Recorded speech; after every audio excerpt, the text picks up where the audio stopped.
Now Lilly moves in towards Randall, and Randall on the back foot, turning away behind square. He goes sideways and then straightens out as he goes down to the other end of the wicket. It was only a single there. He was doing a sidestep along the wicket as he looked down there to backward square where Richie picked up. Well, we welcome listeners in the eastern states who have just joined us at the Wacker. England have gone on to 5 for 191. Taylor and Randall still there after almost an hour's play this morning. Taylor 11, Randall 59, doing a fine job for their side and holding out the Australian attack. Lilly's bowling his first over of the day, and Taylor lets a ball wide of the off stump go through to keeper Marsh. And so this partnership now worth 40 as England climb back from that position of difficulty yesterday when they were 4 for 80. Here's Ian Brayshaw. Well, that was Lilly's first over from the northern end, and now having a bit of a chat with Greg Chappell because there wasn't a lot offering for Lilly there. He's a little slower than I think Lawson was, and so we noticed the ball keeping down. Marsh quite regularly taking it down by his bootlaces. But, of course, it's typical of Lilly these days that he takes an over or so to warm up, and I suppose that's related to the gathering years. He's 33 years old now, and the explosive power in his muscles has probably dimmed a little bit with the passage of those years, and so he does take this extra period to really get into top gear. And now we see Yardley changing his attack, and I think this is pretty important probably for the remainder of the England innings, that Yardley's got to be trying something different. He's now going to bowl round the wicket with 6 men on the onside to Randall. There is rough from the bowler's footholes for him to get to, although I think Randall should be able to cover that with a forward stretch. Yardley around the wicket. Randall playing back. A ball that bounced a little. Slightly flatter delivery. And Randall had time enough to just push it out on the offside. And just a change of emphasis. And probably bowl a little more into Randall's pads here and just see how Randall reacts to it. Now, Border was a leg slip. He's coming back into that silly point position. So there's a slip, silly point, a backward point, and then a mid-off. But there's no one out there between backward point and mid-off. Yardley's in. Randall's back. After going forward, he found the ball wasn't up, and he just pushed it away on the offside. But with Yardley coming around the wicket, it tends to flatten out his spin. Both those balls going straight through to Randall. This breeze coming from around square leg, nor'easter. Randall very square facing Yardley, and he's forward, dropping his bat and his pad near that ball. Yardley put his hand up. For a moment he thought it could fly from the inside edge onto the pad and then to wood. That's how Randall was dismissed in the first innings. But Randall's made a good fist of it so far this morning in knocking those dangerous balls down to the ground very quickly, very skillfully. Yardley again. Randall playing a bad shot and almost caught behind. A nothing stroke that time from Randall. Good bowling from Yardley, I guess, is the way you could sum that up, because he had him playing defensively for 3 deliveries, and then he pitched a ball just outside the line of the off stump. Randall was forward and then back, just trying to push the ball down the gully, and it very nearly took an outside edge as Marsh grabbed it outside the off stump. Randall goes for a 360-degree walk, settles down again. Yardley around the wicket to him. Randall lets it pass outside the leg stump. No worries there for him. Taken by Marsh. So there's a change of line. Maybe worrying Randall. It certainly was a shot out of character with the rest of his display this morning, where his judgment's been so sound. But he played a very odd shot at that delivery. Yardley again. And Randall from the crease, just dropping it down at his feet. And an interesting over from Yardley there. That one delivery which produced an extraordinary reaction from Randall.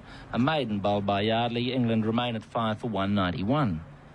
Yes, I think Yardley went very close to reaping the rewards for a little bit of enterprise in coming round the wicket there, because I think he had Randall worried. Randall was quite competent and confident with the ball pitching round about the line of the stumps and then turning away down leg side when Yardley was bowling over the wicket.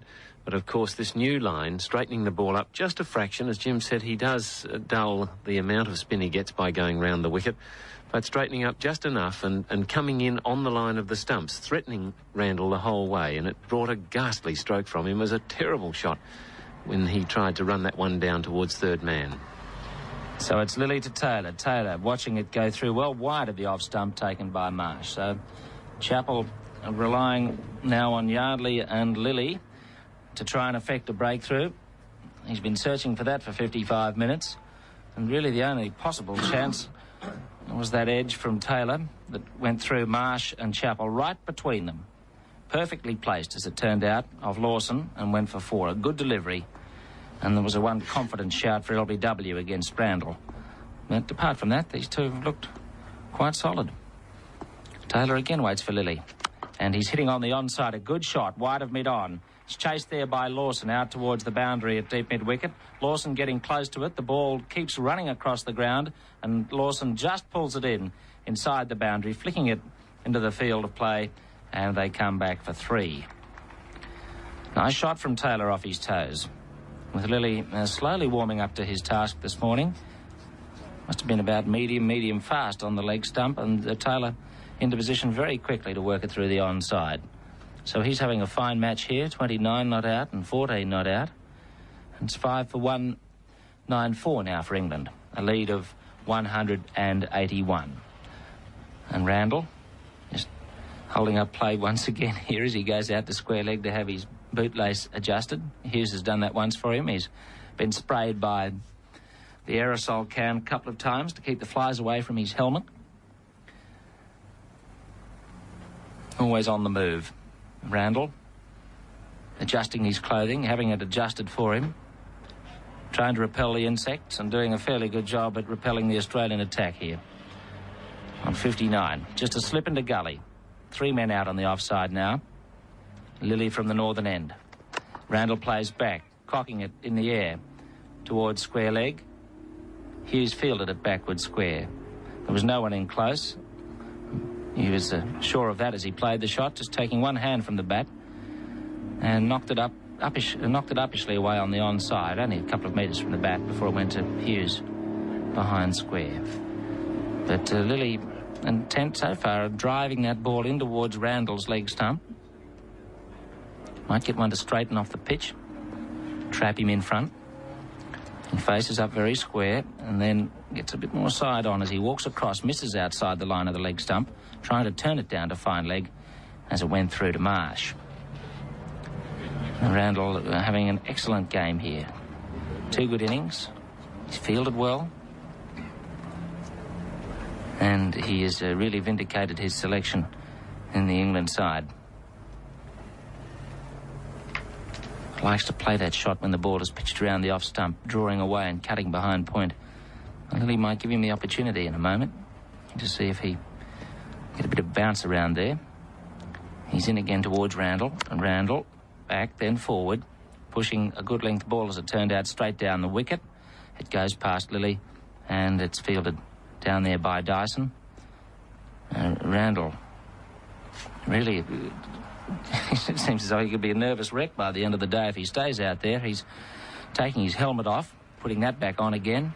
Never stops moving. I think perhaps he thought it was the end of the over and it was time for drinks. 5 for 194. Taylor 14, Randall 59. Yardley drops away from gully to backward point. Lilly comes in. Randall playing back and across, sending the ball out towards cover. Now it is the end of the over and time for drinks. The players just waiting to see if the drink trolley's down there. It is. So the score is 5 for 194. Taylor 14 and Randall on 59. Right, and while the players are having this drinks break, let's go to an interview with the player who dominated much of yesterday's play, Geoff Lawson. Well, Geoff, after your performances in this game, we could call you an all-rounder in the lineup. Great batting, great bowling. What's brought about this development in your cricket? Well, Jim, I made my first 50 in Pakistan a few weeks ago, and I think that just showed myself that I could could make a few runs if I really put my mind to it, and the situation presented itself on the fourth day of the game, and I made the most of it. As far as your bowling goes in this game, you look to be a little all over the place in the first innings, but bowled so much better in the second. Why is that? Well, in the first innings I was having trouble with my front foot mostly, and that made my line length vary a great deal, and then I got in my mind that I couldn't put my front foot down, and that affected me a bit later on. But in the second innings I got back to how I was bowling in Pakistan and even in the Shield game earlier this season, so I'm back to where I was before, really. And what have you concentrated on there as far as developing your skill as a fast bowler? Well, the main change I think came last year when Greg Chappell and Dennis Lilly mentioned to me that I wasn't aggressive enough in my approach, and that doesn't mean, you know, sledging and carrying on. It just means getting more aggressive towards the batsman and trying to get him out, getting into the wicket more aggressively, and I think that's helped a lot. Well, just looking at your life at the moment, you're having a very busy time, not only playing for Australia, but you've got examinations as well. How do you get yourself single-minded for each venture? Well, I'm pretty lucky, you know. When I get down the ground here, I don't think of optometry, and when I get back to my hotel or study, I don't think about cricket, you know. I'm just lucky I can do that. But it's something I brought on myself, you know. It's my choice to play cricket and study profession as well, so I have to do the work. During the 81 tour, you dropped out through injury. Has that worried you at all since? No, I haven't had any trouble with that back injury since I got back to Australia at the end of that tour. You know, it was just the cold weather in England, and I put my foot in some bad footholds at Headingley and tore some back muscles, but since then I've had no troubles whatsoever. Well, thanks very much for chatting to us during the drinks break, and let's hope it keeps going for you. Thanks a lot, Jim. It's Jeff Lawson, and the players still enjoying their drinks break out there in the middle, with the score 5 for 194. Taylor and Randall at the wicket. Taylor 14, Randall 59, and to look back on the first hour, Ian Brayshaw. Thank you, Jim. Well, that first hour was certainly just what the doctor ordered as far as England were concerned. For them to protect the game, they had to really do well in that period of play, and they did. Good, disciplined display of defensive batsmanship by Bob Taylor and Derek Randall, and I don't think there was any sign, really, of a chink in the armour apart from the one chance offered by Taylor in the fifth over of the morning off the bowling of Lawson, when Lawson sent one down just short of a length on or about the off stump. The ball nipped back in a little bit to Taylor, and in making the correction, Taylor took just the outside edge, and the ball went away through a position which I would have thought was just left of the regulation first slip. But Greg Chappell is standing very wide at first slip. I'd call him about 1.5 slips wide for the fast bowlers, and so that increased the gap, and the ball, sadly for Australia, went through at catchable height. Marsh having thrown himself to his right. I thought he moved a little late, Marsh, but perhaps he was in the habit of thinking that that ball would have gone to a catchable position for the slip man, and with him being so wide, he didn't realise until late that he had to have a go at it as well. So he threw himself late, so did Chappell, and neither got a glove or hand on the ball, and so it was 4 runs, and that was really the only semblance of a chance that the Australians have had so far. So a fine performance by the English batsman. And now Alan McGilvray. Thanks, Ian. And his first ball to Taylor hits it hard and high, and it's a good hit. It's gone over mid-wicket's head, and it will reach the boundary. He picked that off very nicely, Taylor. Just went underneath that ball that was well up to him, and made a nice shot to bring his score now to 18 and the total to 198. He picked that up very nicely. I thought that, as I heard Ian Brayshaw say, that that was a good move by Yardley to go around the wicket.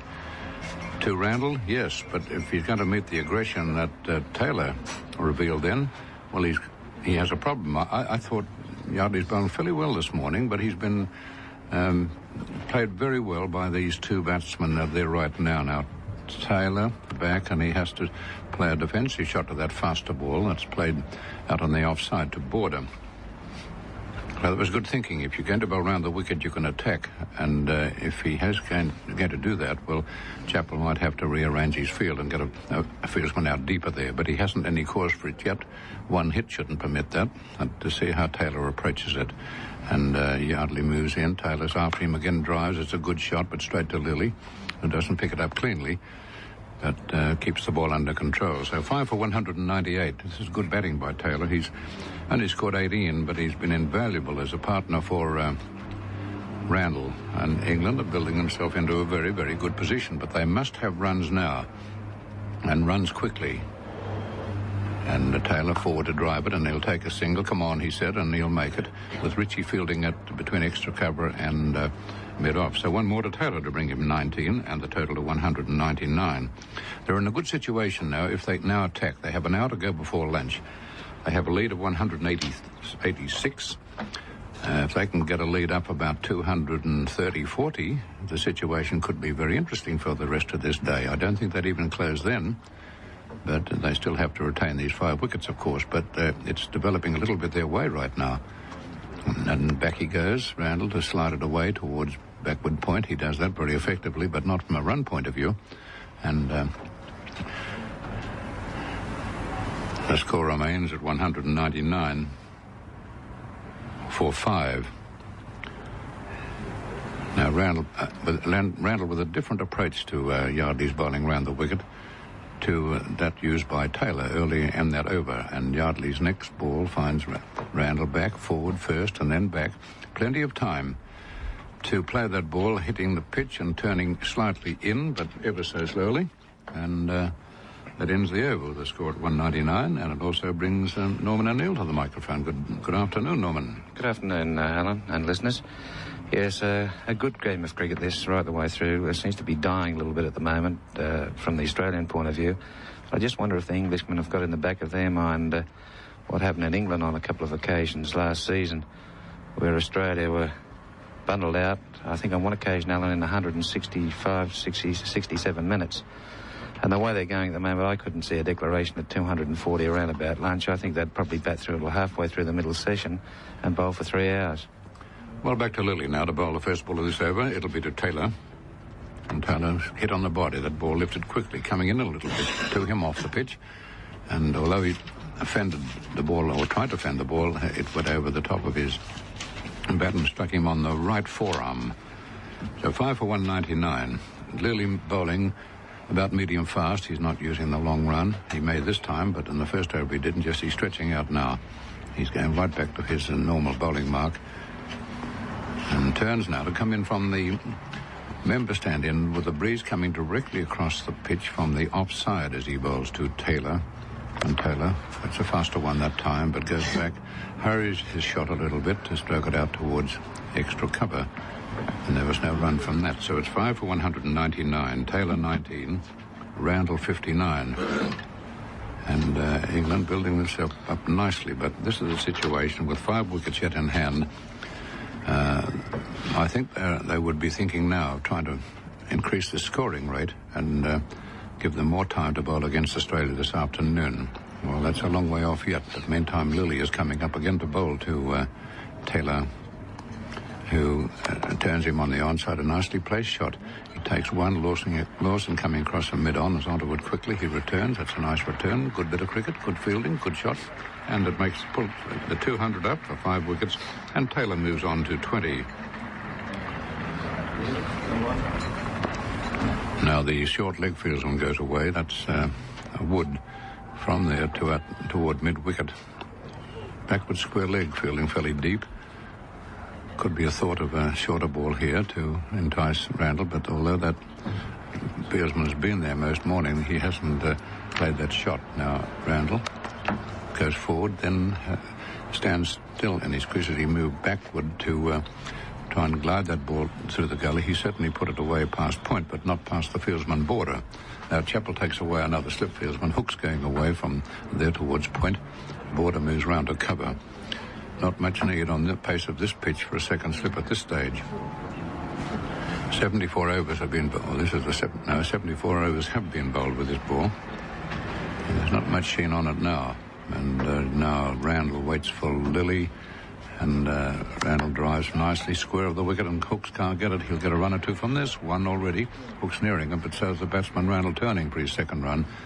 And it's an easy 2 for him from a very nice shot as I think he originally intended to drive that ball into the covers, then delayed his shot sufficiently to send it down backward a point. It was a very nicely played shot to bring him 2. Now it's 202. And Randall has moved on to 61. Now Chappell going on the defensive again. He has to watch himself right now. He's put Yardley down deep at the gully. And Lilly bowls to Randall. Randall cuts an awkward shot. Ball searing into him. He had no reason to play it, but then he put himself in a position of not being able to avoid it, and he put the bat to it. But it was a dangerous one to play. But even there, he was able to steer it to the ground. I thought he played that one pretty well. Norman O'Neill, he was in trouble for a while, wasn't he? Yes, he certainly was. That was a very good ball. Seemed to cut back a little bit on him. He appeared as if he was going to allow it to pass over the off stump at one stage, and then hurriedly had to change his shot and push it down into the gully area where, as you said, Bruce Yardley did the fielding. But it's very hard for the Australian bowlers and English bowlers, and particularly the medium pacers, are going to find the same thing. This wicket is very dead at the moment, but let's not take anything away from the English batsmen. They've played very well this morning, Randall in particular, and of course a very professional outlook by Taylor, who's been a great backstop for Derek Underwood. I'm sorry. Well, I come in on Yardley bowling, and it's Taylor who slides him out towards the backward point. That ball turned and kicked a little bit, and out of it all came quite a good shot from Taylor. He didn't score any runs, but he was trying to steer it down the gully area, but the fact the ball turned and lifted destroyed his intended placement. So it's 5 for 202. Yardley continuing round the wicket and bowling to Taylor. Taylor jumps to it, drives a good shot, Taylor, straight down the ground, and it will be 4. Moved quickly into that ball and placed it beautifully between the bowler and mid-off. And now he moves to 24, and that's as good a shot as you could have seen in the match. It was a beautiful shot as he moved to it, took it on a half volley and drove it, and knew exactly where he wanted to put it. I noticed that Chappell has placed hooks out there at deep mid-wicket, or fairly wide men on, he could be termed, to try, and he stopped Taylor playing that shot, but on the other hand, Taylor decided to drive it straight, so he answered that question pretty well. 5 for 206. As Yardley bowls again, Taylor back and hits it hard into the covers. There's an easy run there. Ritchie has some 30 metres to run round to pick it up. So one more to Taylor to bring him to 25, and the total 207 for the loss of 5 wickets. Well, now that's a lead of 194. 47 minutes to go before lunch. They should pick up 50 runs in that time if they approach the game as they are doing right now. And Yardley is driven on the onside, but no placement affected there by Randall, and it was Hooks fielding it wide mid-on that fielded it. Taylor 25, Randall 61. And this ball from Yardley.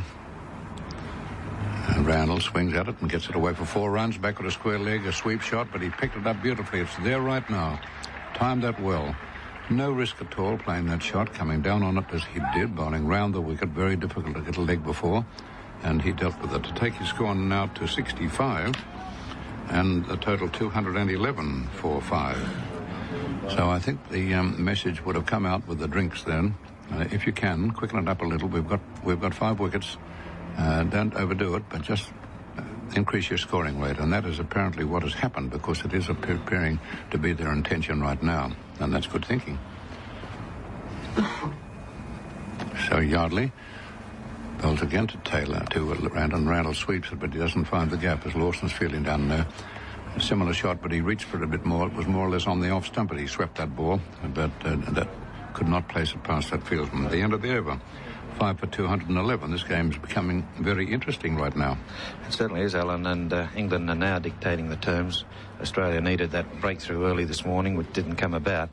And both players are certainly showing a great deal of aggression. They're talking in the middle of the wicket at the moment, probably suggesting, looking up at the board, in fact, which is a pretty good indication that they're looking for a win.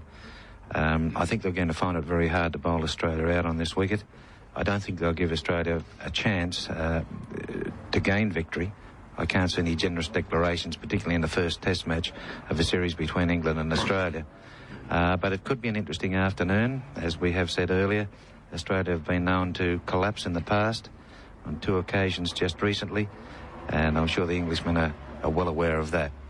But it's been a good morning's cricket once again, and Taylor and Randall have certainly done a great job.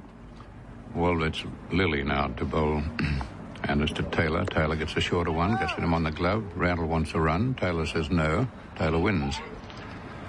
Well, looking at overall now, Australia must get 5 wickets in this next 45 minutes if they're been with a chance. If they let England bat into the afternoon, time will go there, and that will take time away and destroy Australia's chances of winning. So what they really wanted right now was about 3 wickets at this stage. But unless they can pick up 2 or 3 quick wickets now, they're going to be battling this afternoon. But that's a job right out there in front of the bowlers. And it's Lilly trying to stop that happening, and he's bowling to Taylor wide outside the off stump. And he makes no attempt to play it. 211 for 5 with Taylor on 25 and Randall 65. It's a tactical battle here now.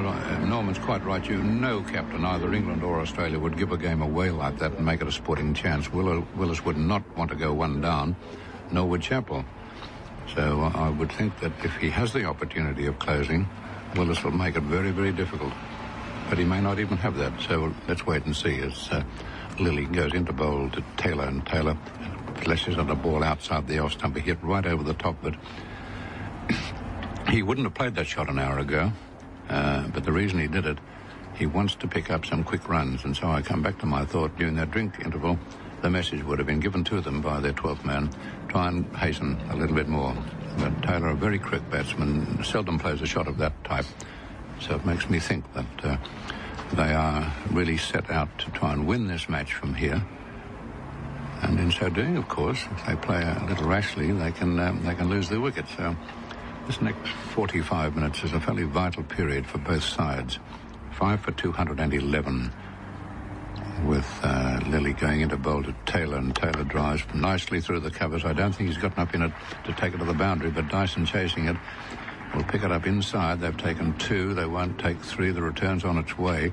Very nice shot, going well forward to it and placed it well between those 2 fieldsmen out there. They take his own score to 27 and the total to 213 for 5 wickets. And a very confident Taylor, but there's a change in his attitude since that time that those drinks came out in the field. Well, whether he can continue this, I think he will try. He's a very courageous little player, this man here. And Dennis Lilly, and it's played slowly up in the offside. Wait there, and that they do as Border from the point position fields it. 5 for 213. Randall 65, Taylor 27. And there are 21 sundries in that total. Not a very big crowd here, but they could well see a pretty interesting battle this afternoon. The pitch playing so easily now. Yardley, I think, has bowled as well as he can, but he's been outmanoeuvred by some pretty good batting. Nice footwork and some intelligent cricket played against him. This ball from Lilly to Taylor lets it go. It's too wide for him to reach it, and it goes straight through to Marsh. It ends the over with a score at 5 for 213. Randall 65, Taylor 27, 21 sundries. I'll leave you with Norman O'Neill, and then it'll be Dennis Cometti to join you. Yes, the enthusiasm in the field doesn't appear to be there now. The players walking slowly to their fielding positions, realising, of course, that they're going to find it very hard to win this game. The Australians had their opportunities. Great breakthrough yesterday afternoon, but couldn't take advantage of it here this morning, and it's been due to some very good batting. I suggest to you that the bowling has been pretty reasonable too. The Yardleys bowl well, but the batting has been extremely good. Randall with his head right down, and also Taylor doing a great job at the other end. But both players are now starting to attack, so I would think that they're looking to get Australia in around about midway through the middle session this afternoon. Yardley starts a new over in from the southern end, and he bowls to Randall, and Randall goes down on one knee sweeping. It goes pretty fine. It's running down towards the boundary. It won't be 4. They're coming back for his second run though. Lawson doing the fielding, having to make ground to his right hand side from deep backward square. 2 more to Randall, takes him to 67, and it's 5 for 215. And he's been favouring the sweep quite often in the last 20 minutes or so. Since drinks, the scoring rate has accelerated as Yardley comes in and bowls again, and Randall dances down the pitch and takes it off his pads away on the onside out towards mid-wicket. Can't penetrate the field. It goes directly to Hughes. So Randall that time looking to come onto the front foot, using his feet. And he wasn't quite to the pitch of it. Checked, waited for the ball to come onto the bat. Timed it sweetly, but couldn't penetrate. 5 for 215. Yardley in again and bowls, and Randall stretches forward. Sharply angled bat, just squeezing the ball away on the onside to the man in close at forward short leg. That's Graham Wood. And there's no thought of a run. This is over number 32 from Bruce Yardley. He's bowled unchanged this morning from this southern end. His figures at the moment 1 for 78. He goes in and bowls a quicker ball, and Randall steps to the onside, exposing his stumps but forcing away square. It runs out through point. Dyson in pursuit. They'll get another 2 as Dyson picks up about 15 metres in from the point boundary. So Randall that time stepping to the onside, picking his mark. The ball sitting up obligingly for him on about the line above stump, and Randall getting over the top of it and punching it away square. So Randall moves to 69. He's had a fine match. 5 for 217 with Taylor lending grand support. Sent in as the night watchman late yesterday. He's on 27. The last wicket fell at 151. What's that? 66. As Yardley bowls and Randall goes down on one knee, sweeps behind square. Lawson is down there, just the single. That ball travelling quite quickly to the fieldsman. Randall 70. 5 for 218 on what is a pretty warm morning in Perth. Temperature in the high 20s. Hardly any breeze. I would imagine it's quite warm down there in the middle, especially in the batsman's headgear as Taylor waits for Yardley. Quicker ball. Taylor lets the ball spin back into him, just drops a defensive bat on it. It rolls slowly away, slightly to the offside of the pitch. Border picks up the end of the over. 5 for 218, and Yardley's figures now 1 for 81. 32 overs, 8 maidens. Well, Randall has certainly played the sweep shot better than anybody else we've seen in this game. Many attempts have been played against the off-spin of both Miller and Bruce Yardley, but for the first time in the match we've seen somebody do it effectively and very safely. There have been dismissals with regard to that stroke. Some players not getting over the top of the ball sufficiently, and others attempting to play the shot just outside the off stump, which is very dangerous also. But he's playing very well at the moment, Randall. Back with Dennis Lilly, starting a new over. In from the northern end, and he bowls to Randall well up, and he takes it nicely off his pads. Out forward of square leg, a long chase forward. They've got one. They're coming back for this second. Wood getting to the ball just inside the line, stops it, runs back onto it, and the batsmen have taken 3. Nice shot by Derek Randall. The ball over-pitched in line with middle and leg, and Randall working it to the onside. And some good hard chasing from Graham Wood, one of the quickest men on this Australian side, getting to that ball just inside the boundary rope. Randall is 73, Taylor is 27, and it's 5 for 221. Slight delay as Taylor advances down the pitch, indulging in a little pitch repair. Now he's happy, settles over the bat, and Lilly is on his approach. He bowls to Taylor, and Taylor goes across, very front on, almost too far across that time, reaching back across his body with the bat, taking the ball off leg stump and pushing out towards mid-wicket and Wood. So when play started this morning, the score was 5 for 163. 58 runs added. And I'd say this pair, together with Randall and Lamb yesterday, have steered England out of trouble. It's hard to see them losing from here. Lilly in past umpire Crafter, bowls to Taylor, who's forward in defence, pushing to the onside. Again Wood the fieldsman. I suppose when play started today, the odds would have favoured a draw. Next best in the market would have been Australia, without working out the odds, and then perhaps England. Well, that market has changed considerably. I'd say the draw has shortened. England next best, and Australia the last of the 3. Would you agree with that, Norm? Oh yes, definitely. As a matter of fact, I think that England are really trying to get Australia in. I think that they feel they've got a bit of a chance. 5 for 221. It's Lilly. He bowls again to Taylor, and Taylor is forward, opening the face of the bat and gliding this one down between second slip and gully. It's running down towards the fence. Hooks is in pursuit. I doubt he'll get there. That's 4. And that was a good shot by Taylor. The ball over-pitched outside the off stump. He was forward, and then just opening the face of the bat and sliding it along the ground all the way between second slip and gully. closer to Gully's left hand, but gave Hooks and Yardley no chance of cutting it off, and the ball running away to the boundary. So Taylor into the 30s. He's 31. Randall is 73, and it's 5 for 225. Taylor waits again for Lilly. And he comes and he bowls, and Taylor plays defensively. Back along the onside of the pitch, it rolls slowly down towards Lawson at mid-on. And there's no thought of a run. 2 slips of Gully, cover point, extra cover. Mid-on, mid-wicket. A man behind square and a fine leg. That's the field. About 34 minutes remaining before lunch on this, the final day in the first test.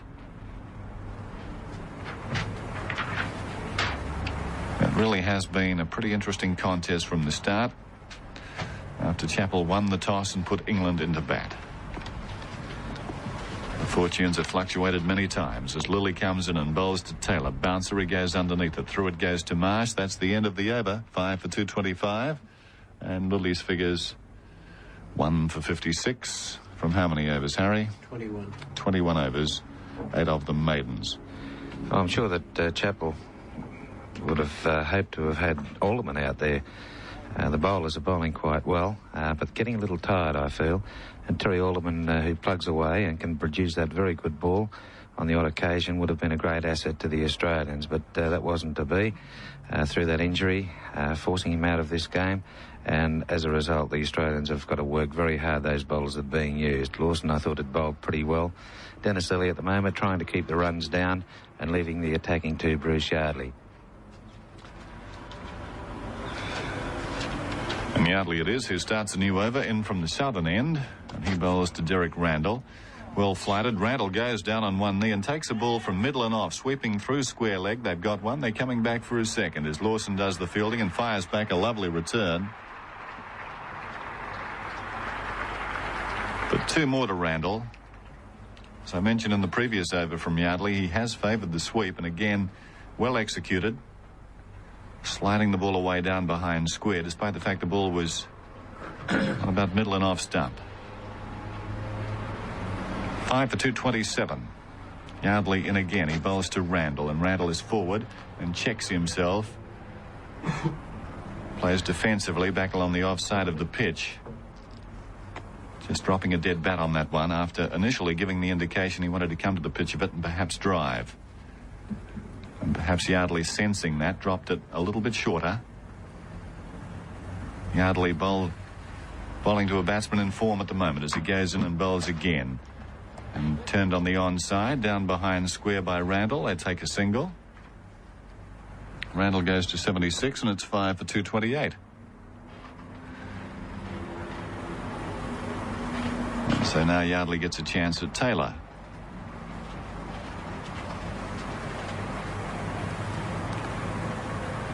Just one man in close. That's Wood at forward short leg. There is a slipper backward point. Cover. Mid-off, mid-on. Mid-wicket, deep mid-wicket. A man behind square. As Yardley bowls, quicker ball, and Taylor comes forward, then back and pushes the ball away defensively to the offside, and Yardley goes across to do his own fielding. And again, Derek Randall has a problem at the non-striker's end with a bootlace. He's alternated right-left, and now he's back to right. Umpire Johnson, who's twice performed the honour of doing up the bootlace. Kim Hughes obliged on one other occasion. So a slight delay. Now he seems happy. Randall walks away, nods. Yardley held back for some time, moves in and bowls to Taylor, who tries to swing it away on the onside. Clean bowl. Well, Taylor looking to force that one through mid-wicket has been bowled by Yardley. Yardley has taken his second wicket, and England lose their 6th wicket. They're 6 for 228. Taylor is out for 31, and Yardley has 2 for 84. Well, that was interesting. Yardley has been bowling around the wicket to these batsmen, and they've had no trouble, particularly Taylor, in punching him on the onside. And obviously didn't take into consideration the angle of the ball and came down to play a very similar shot with the ball coming right into him, and attempted to play a shot that he's been playing frequently for the last 3 or 4 overs and paid the penalty of hitting right across the line of flight. That was a very useful wicket by Yardley. He pushed that one through a little bit faster, I thought, and completely deceived the batsman. But Yardley has bowled well, and I think he's earned that wicket. And now we have a situation in the game where even though that wicket has fallen, I think that England are in a good position. They certainly are to save this game. I can't see them being defeated now. And I think that we probably see them continue to force the pace. I think that Randall, the way he's playing shots all around the wicket, particularly the sweep shot, which he's playing very well, although I do agree that he'll have to tone down on that now that Yardley's coming over the wicket. But the Englishman, I should imagine that the role that Miller will play, and he's the batsman who's coming in at the moment, will be to play carefully for a while. I think they'd like to be there at lunch, these two, with Randall being on the attack, and I think we'll see some fireworks after the lunch and adjournment, with the possibility of the Englishman closing around about midway through the second session of the day's play.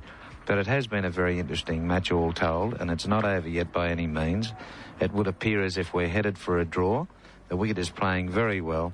Very little spin for Bruce Yardley, and his main attribute this morning has been his ability to flight, change of pace, and vary his bowling. He's bowled very well this morning, and Dennis Lillee has played the minor role at the other end by trying to keep the batsman tied down and leaving the attacking to Bruce Yardley. Well, Jeff Miller is the new batsman after Taylor's stay of 104 minutes, in which he hit 4 fours and faced 72 balls. Taylor ran for 31. And Yardley starts in and bowls to the new batsman Miller, sending him back. He plays defensively, dropping the ball down on the onside to Wood close in. That's the end of the over. A successful one for Bruce Yardley.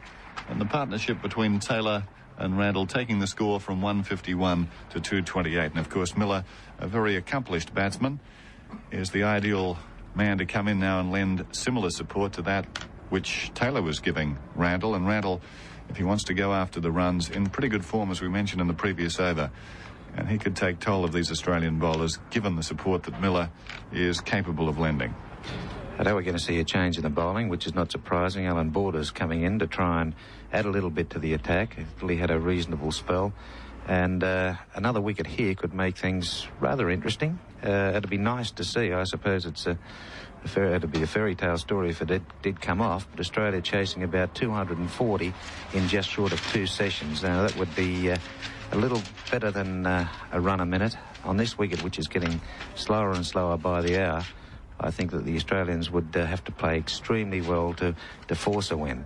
But anything's possible, and I'm pleased to see that Border is coming to the attack to add a little bit of variety.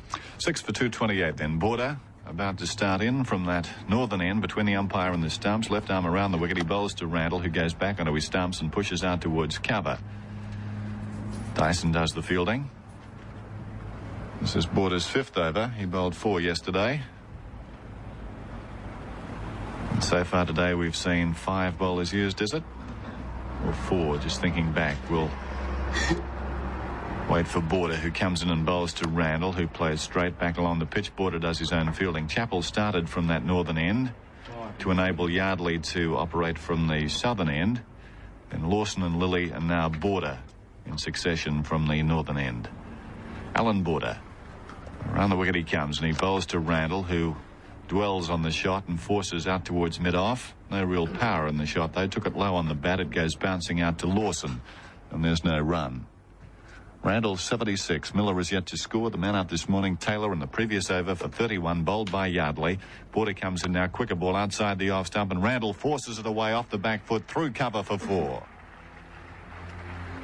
Despite the lunge of hooks in the covers going to his left, he couldn't get a hand to it. It was along the ground, but the ball speeding past David Hooks and onto the cover boundary rope.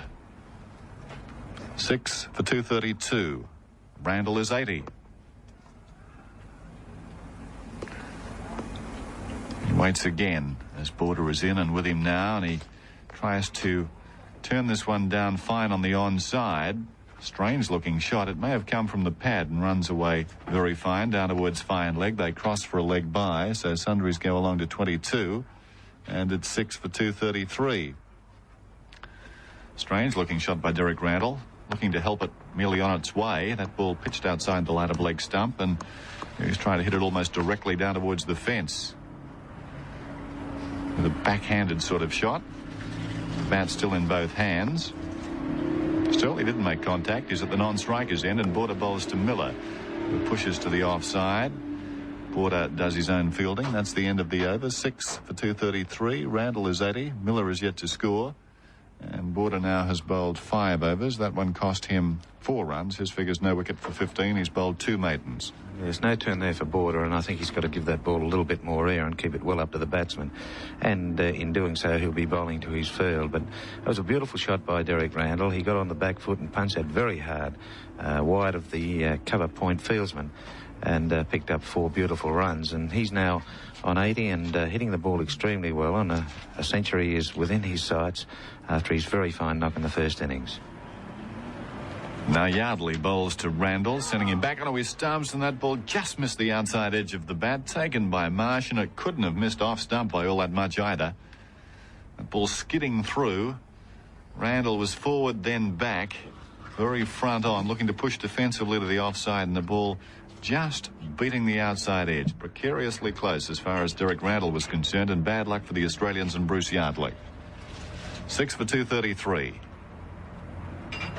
Yardley in again, bowling over the wicket. He bowls to Randall, who's watchfully forward, taken on the pad. The ball trickles away on the offside, and Marsh trots after it from behind the stumps. Yardley bowling his 34th over. It's the 82nd of the innings. He's bowling to Derek Randall. Yardley on his approach from the southern end. He bowls, and Randall is forward, then back. Just playing it sedately out towards mid-wicket. Kim Hughes does the fielding. Pringle, Willis and Cowans, the batsmen remaining for England. About 23 minutes remaining before lunch. On this, the final day of the first test, as Yardley goes in and bowls, and Randall goes back and turns the ball square on the onside for a single. It beat the man in close, Graham Wood, and as a result, the run was always there. Kim Hughes having to make ground some 15 metres, in fact, across to his right from mid-wicket. The batsman just ambling the single. And Randall pushes along to 81. What a fine knock it's been for England. 6 for 234. And now the pressure applied to Miller. 4 men plus the keeper in close-in catching positions. Encircling the bat as Yardley bowls, and Miller stretches forward to be taken on the pad. It drops down on the onside. Wood doesn't field it cleanly, deflects it back to Marsh.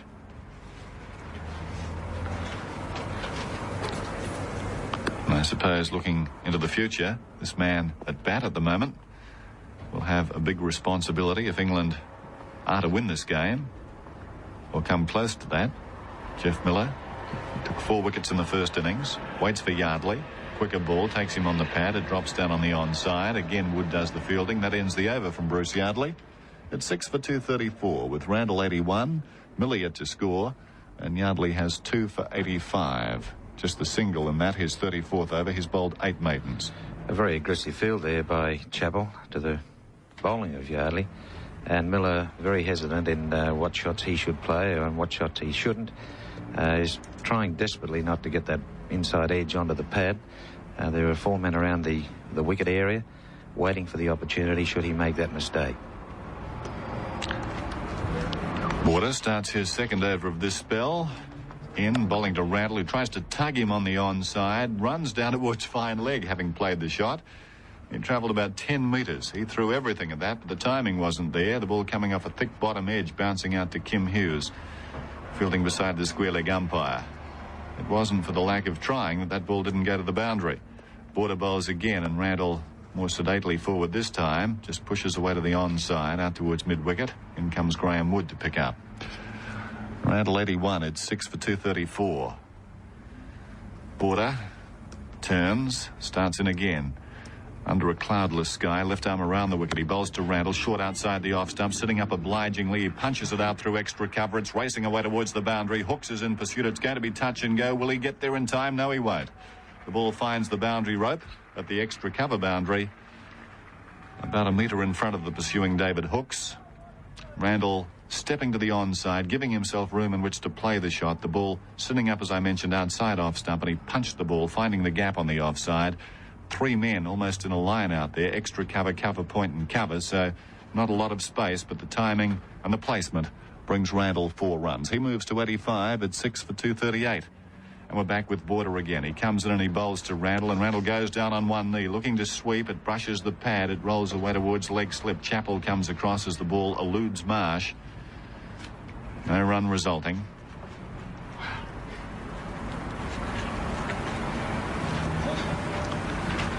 So suddenly Derek Randall has given evidence in this over that he wants to take toll of Border. He waits again. Border comes in and bowls a quicker ball. Randall goes back and dabs it down behind point. Yardley does the fielding. They take a single. Yardley had to make about 10 metres in and to his left-hand side to gather. And Miller backing up smartly. Moving off immediately, the shot was played. Randall 85, Miller yet to score, 6 for 239. And a man comes in for Miller on strike. That's Graham Wood to a forward short leg position. Apart from that, no changes. Border between the umpire and the stumps, moves in front of umpire Crafton now and bowls to Miller, down leg side. Miller tries to swing it away, doesn't make contact. Smartly taken by Marsh. That's the over complete, 6 for 239. And Border's figures now no wicket for 20. We'll have a comment from Norman O'Neill, and to continue the descriptions through until lunch, Jim Maxwell.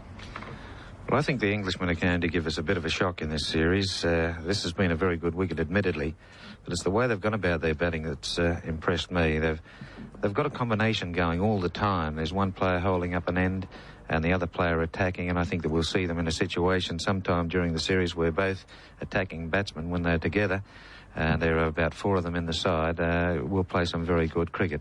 But they've certainly done it well this game. One attacking all the time, the other one playing the sheet anchor role. Here's Yardley bowling to Randall, and he cuts just wide of Chappell at slip. It's going down towards the third man boundary. They're off for 1, back for 2. Chased down there by Dyson, looking for 3. Miller turns, runs hard. There's the return coming in short of the stumps.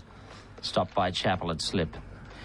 With the Randall going back to try and fiddle that down behind point, and he ran it wide of Chappell at slip. In drawing away from the line, he gave himself the chance of edging it straight to Chappell at slip, but he was able to cut it just wide of him and go up to 89. This is the 84th over, so the new ball due after 1 more over if Chappell wishes to take it.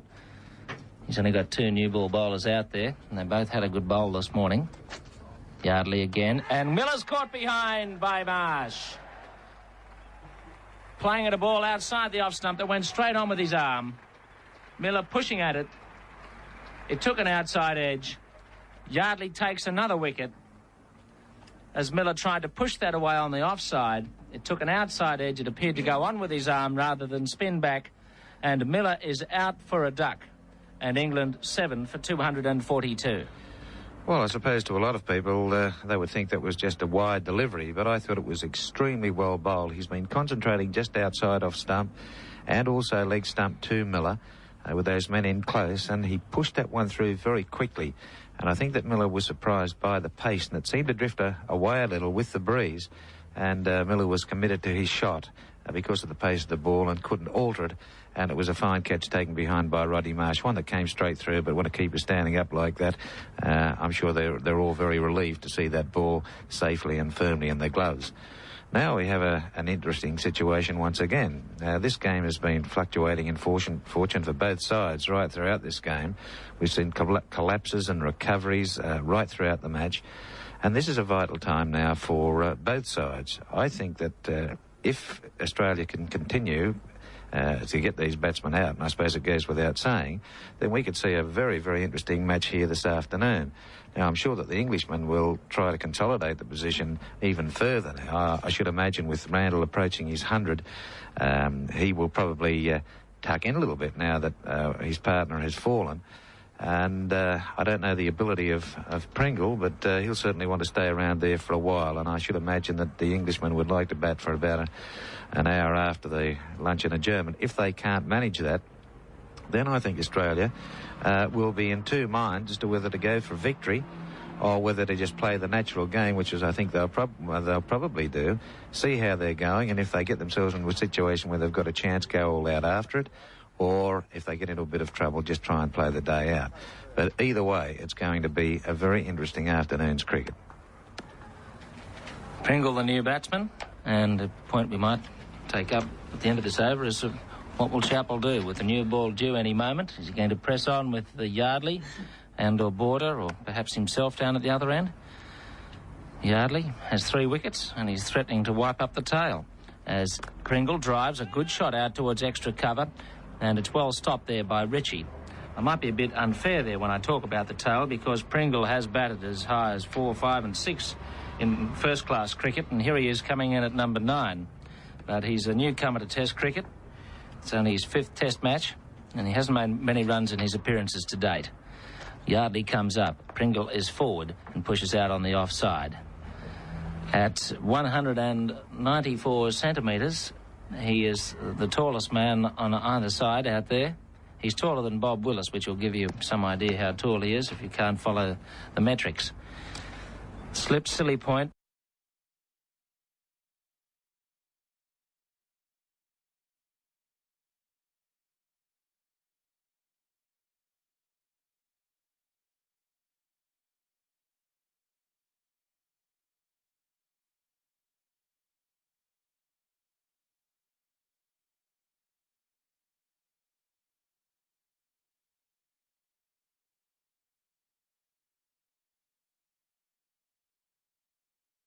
Races without helmet on, and he drives on the offside, a squeeze shot behind point, and it's picked up there by Dyson. He has the full gridiron protection for the spin of Yardley, and that completes the over. A good over from Yardley. He has 3 for 88. 3 for 88, and the score is 7 for 242. Yes, well, Pringle looks as if he's prepared to play his shots too. A couple of balls pitched well up there. He went for the drive. Unlucky not to get that last ball through, I thought. But I think it all rests with Terry Randall as to how this game is eventually going to turn out at the close of this innings, whether there be a declaration or England are all out. I don't think there'll be any favours given by England, and you can't blame them for that. So it's up to Australia, really, to pick up these 3 wickets in, I would suggest, the first half hour of play after lunch. Now, we've still got here at the moment just over 10 minutes, about 12 and a half to 13 minutes left for play in this session. I'm sure that a wicket here would be very handy. Now, whether he'll take the new ball or not remains to be seen, but if we could talk about that a little bit more later on, Jim.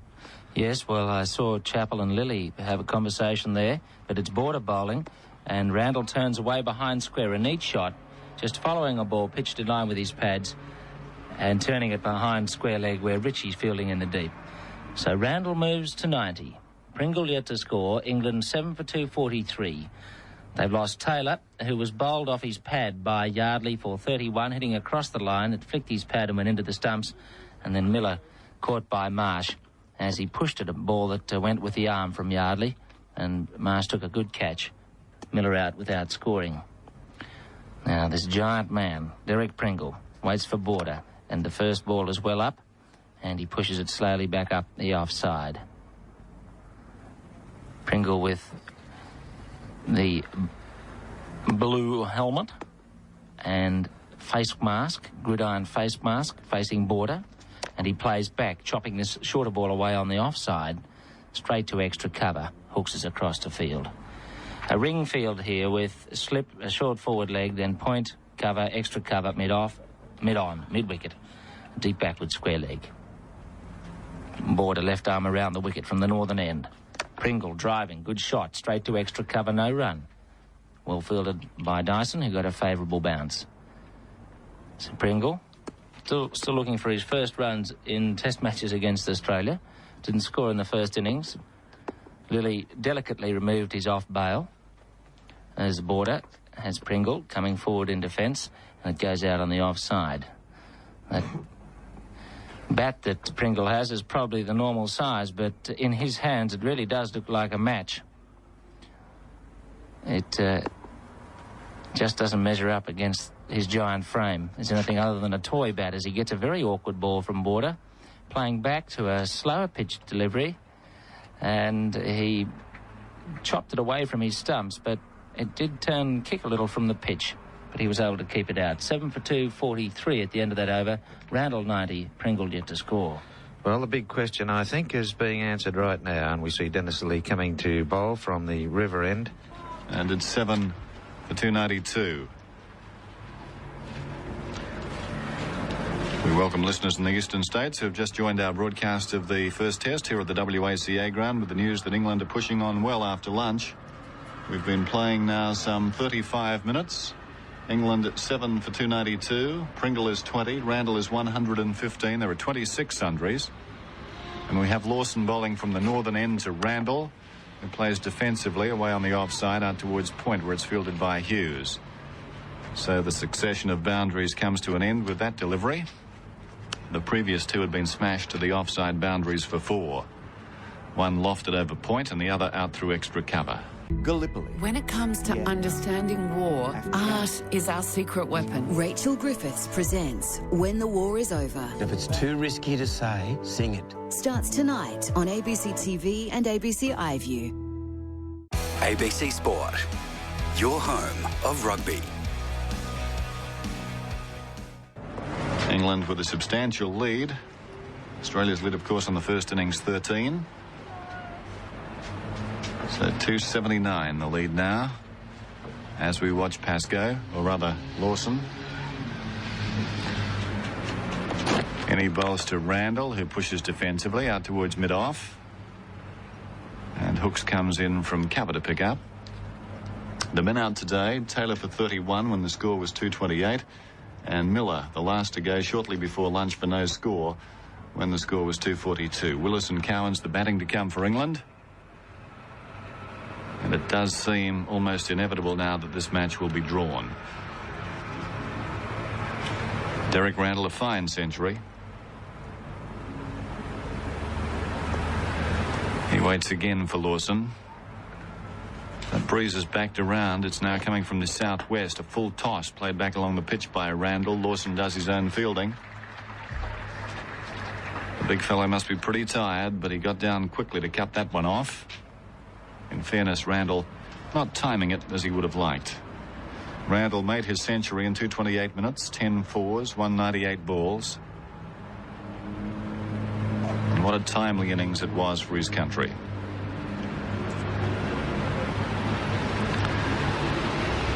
The temperature in the high 20s at the present time. I would imagine that temperature will drop as the southwesterly establishes itself. Watching Lawson. His 27th over. He bowls to Randall, and Randall is bowled. He played on. Inside edge to middle stump. And Randall is out after a wonderful innings. Bowled by Lawson for 115. And full credit to Jeff Lawson. He's taken his 4th wicket now. 4 for 86. Yardley has 3 for 88. And Lilly 1 for 71. They're the successful Australian bowlers. 8 for 292 then England as Derek Randall departs the scene after a magnificent century. We'll get a comment from Ian Brayshaw and then the commentary continued by Jim Maxwell.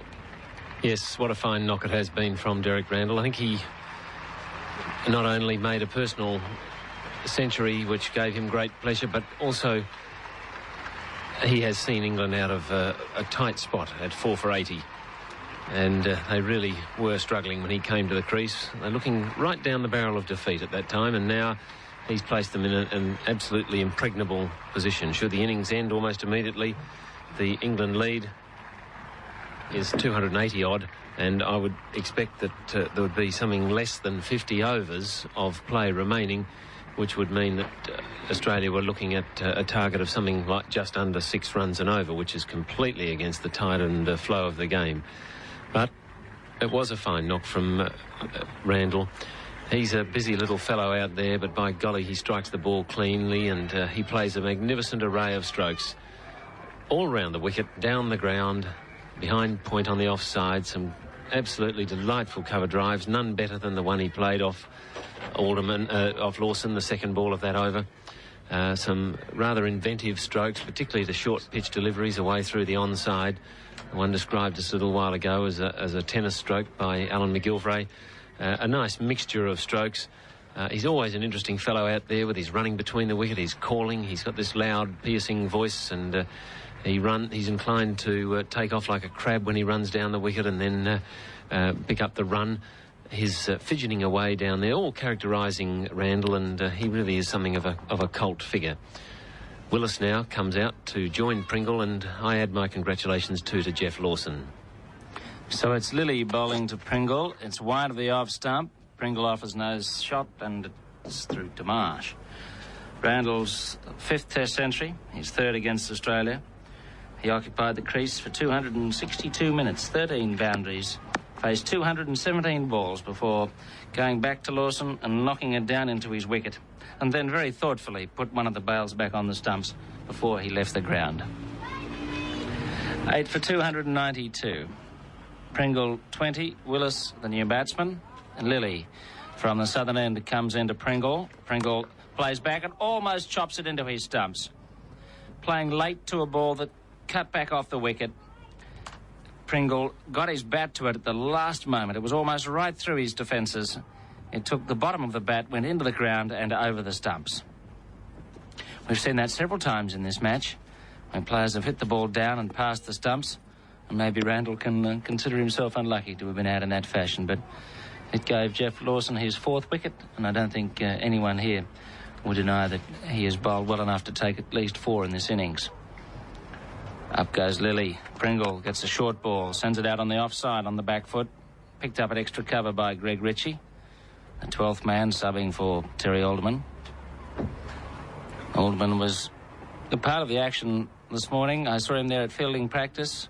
He was just standing there as a supernumerary behind the Lilly as he was giving a slip fielding practice. He wasn't trying to take any himself. He was just cleaning up, playing wicket-keeper there, but anxious to be part of the team after that dreadful incident the other day, which is going to rob him of a fair bit of cricket this summer. Lilly in again. Pringle drives, chopping it into the ground and out to Ritchie at extra cover, and there's no run. He got onto the front foot, didn't time the shot, hit hard into it, and it bounced away a couple of times before getting to Ritchie, who tosses it back to Lilly. So England now lead by 279, and Willis keeping the innings going here. No thought of a declaration at this juncture. About 42 minutes gone since lunch. He's not giving Australia any merry run chase. Lilly in again to Pringle. Pringle back and across, edging the ball into his pads, and it goes away on the offside. So some tidy bowling by Lilly, finding it a bit hard to penetrate. He smacked Pringle on the boot in his last over with a Yorker that would have missed the line of the leg stump. It hit Pringle on the instep and caused the big man to hop about. In fact, he scored 2 from the next delivery, but he ran them on one leg almost. It was quite an amusing sight. Pringle on one leg and Randall doing his sidewalk running down the wicket. Lilly in again. The short ball beats Pringle. Cuts back in from outside the off stump. Then went into his thigh pad, and that's the end of the over. A maiden.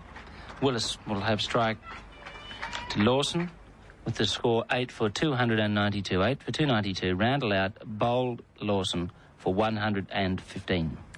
Just further measure of the value of Randall's innings to England. He came in at about 4:15 yesterday when England were 4 for 80. He then figured in a partnership of 71 with Alan Lamb, of 77, which came into today with Bob Taylor, then a short partnership with Miller, and another valuable partnership of 50 with Derek Pringle, who's out there now with Bob Willis. And I think the fact that he has been able to hold and be a major part of such partnerships has been very important as far as England's position in this game has been concerned. Had he capitulated or his partners capitulated early in the piece there, Australia would have been in with a great chance of forcing victory here. Now, as Jim said, no quarter being asked or given, and a draw almost a moral certainty. Willis, who batted for over an hour in the first innings, waits for his first ball. It's wide of the off stump from Lawson, and Willis watches it go through to the keeper. Seems a fairly warm day in, but Bob Willis must have been sitting in the shade for some time. He's got a jumper on out there in the middle of the ground. Yes, I was a little surprised to see that, Jim, because it is quite warm here, even though the sea breeze or the Fremantle doctor has threatened to come in, and perhaps he'll shed that if it gets any warmer for him. I hope he's going to play some of his famous strokes in this innings. I'd like to see him play those shots through point, over the top. Lawson bowls to him. He lets it go outside the leg stump. Well, you've got to give him the invitation, Jeff. Pitch it up near the stumps. He might have a dip at it. He has played a number of very valuable innings for England, and like so many players in the English game who come in as tyro bowlers, being they fast or slow, they all seem to develop the knack of being able to hang about at some stage during their career and be a real nuisance to opposing attacks. Willis has done that. I remember him doing it in the 81 series, and the last wicket partnership of about 60 with Paul Allett. Lawson from the northern end, bowling to Willis. Bowled him, leg stump. First one on the wicket to Willis, right through him and hit the leg stump. And the England captain out for a duck. England 9 for 292. 9 for 292. Lawson being congratulated by all his teammates for his 5th wicket. He gets a very nice acknowledging pat from Rod Marsh down there behind the stumps after upsetting Willis's wicket with that Yorker. And England 9 for 292, still lead by 279.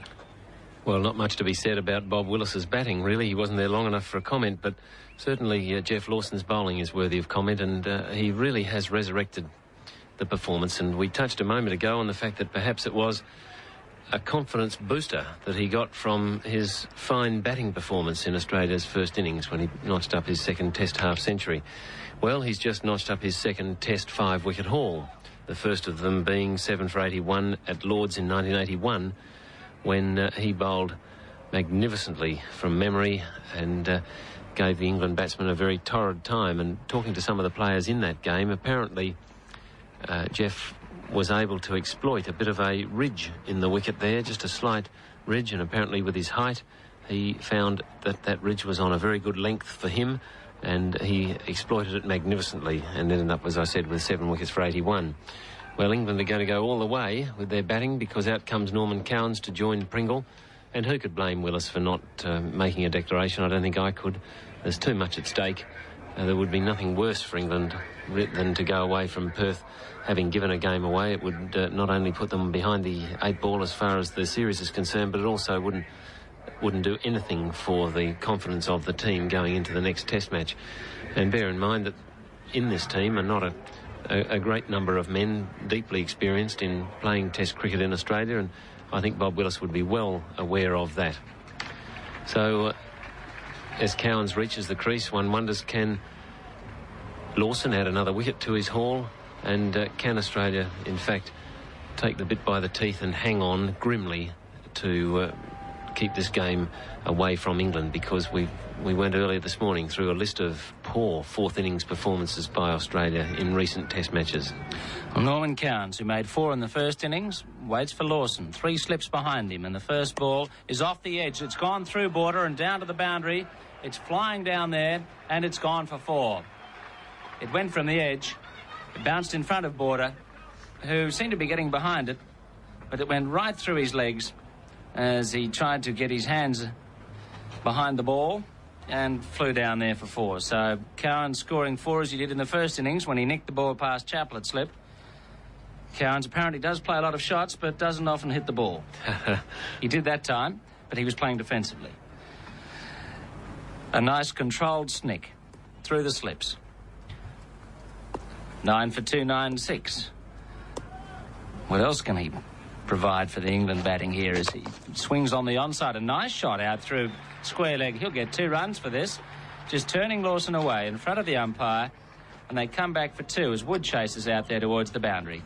Well, that was a most respectable stroke as the ball was pitched up on his pads and he worked it away on the onside. A good-looking shot. So Cowans races to 6, and England getting very close to 300. 9 for 298. Pringle 20, Cowans 6. Lawson turning at the northern end. He has 5 for 92. Can he make it 6? He moves into Cowans, and Cowans is in behind the ball. Good defensive shot. He kept it out of his wicket. And that ends another good over from Lawson. 2 wickets in his last 2 overs. Lawson 5 for 92. England 9 for 298 at the end of his over. Well, the doubts that lingered in our minds about Lawson after that first innings performance certainly well and truly brushed aside now, and he will no doubt at all retain his place in the side. And I thought his batting was of great importance too, because we're looking at Rod Marsh's batting performance in recent test matches, and they really don't stand him up as a number 7 of any great quality these days. And if Lawson can come in at number 8 and play as responsibly and as well as he did in Australia's first innings, that is going to be a very important contribution to the overall rounding off of the Australian side in Test cricket in the future. And of course, he's a man young enough to be there for a few years yet. Now it's Lilly coming into Pringle. Well, Pringle will try and take over here as the first ball is hit away past point. He's off for 1. He could look for 2. Yardley's coming in from third man. They're going for a second. No, they're not. There was a chance of it, but Pringle didn't really run that first one hard enough. Big man loping down the wicket. And so Cowans will have strike to Lilly. 9 for 299. Pringle 21, Cowans 6. So a chance for Lilly to wrap up the England innings. Chappell's posted 3 slips, then a third man, point, extra cover, a mid-on, a mid-wicket, deep fine leg. Cowans, right-handed. Lilly comes in. Cowans is forward. He gets it off the pad down towards fine leg. Lawson trundles in. They go through for a single. He pushed forward to that ball. And that it brings up England's 300. A leg by, making it 9 for 300. And the lead now 287.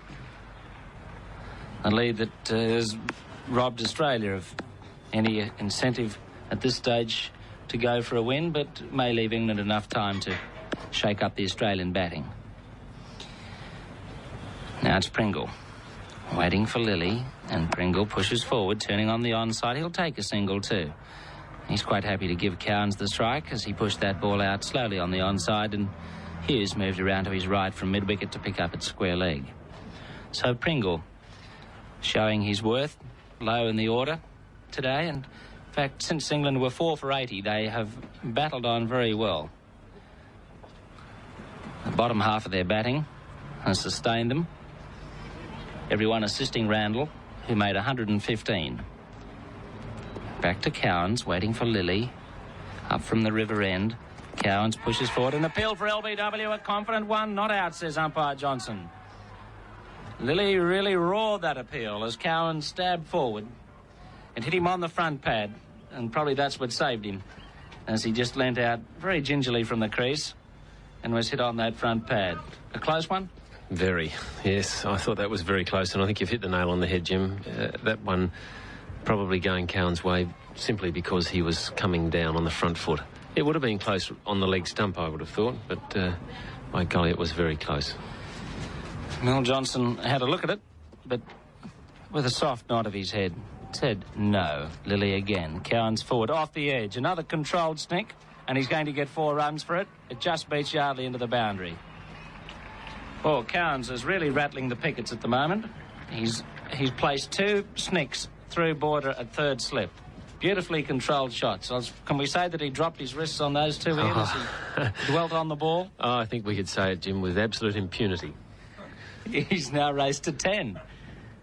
9 for 305. I think he's having some fun out there. Yes. I think Lilly is quite anxious to end it, though. He can't get through his defence apart from hitting his pad or the edge of his bat. Cowans waits. Lilly approaches. And this time Cowans lets the ball go outside the leg stump. He thought it was going to be a little bit shorter than that. It was pitched around the line of the leg stump, going further away. And he threw himself across to the offside. And it went through to Marsh. 9 for 305. Pringle 22. Cowans 10. And the lead now for England is 292 and is probably purely academic as far as Australia's concerned. Yes, I would think it would be, but meanwhile we're having a little bit of fun with Norman Cowans out there. I don't think he has any great pretensions to batting prowess, but he's having his little bit of luck here and there. And I think Alan Border's in having the horrors out there in the slips, because each time the ball comes to him, he's finding it bouncing over or underneath his hands. And in fact, we've seen quite a few go through the slips today without a hand getting on them. Greg Chappell had a couple early in the piece, one of which was, I suppose, catchable height, and the other dropping just short. So no luck really for the Australian pace bowlers. Lawson in from the northern end to Pringle. Pringle whipping it out on the onside towards mid-wicket. It's picked up there by Wood, and there's no run. So the board today for England, who started at 5 for 163, they lost Taylor first of all, who was bowled by Yardley off his pad, trying to swing out on the onside. Taylor out for 31. Then Miller nicely caught by Marsh off Yardley without scoring. Randall went on to score a century with some beautiful shots, mixed with some sound defence, and it was out for 115. Chopped it into his stumps, and then Willis was bowled by Lawson as well without scoring. Now Pringle to a short ball, back and across, pushing it straight back down the wicket, and Wood comes across from mid-wicket to field.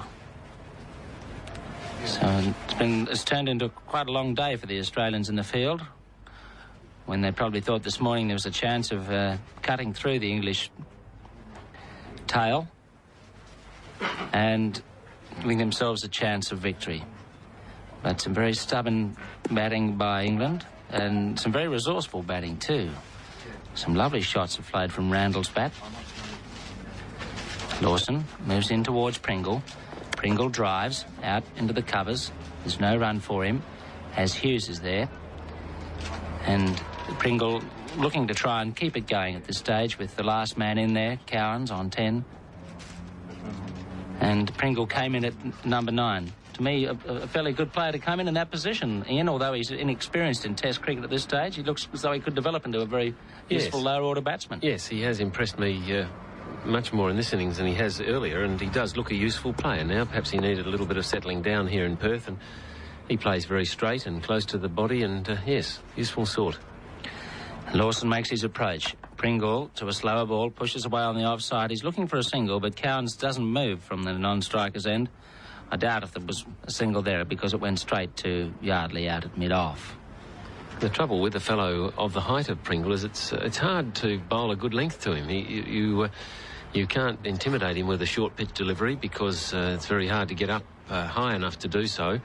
And he has this long reach, having such long legs. And I think the Australians will find that out throughout the series, if in fact Pringle continues to be a member of the side.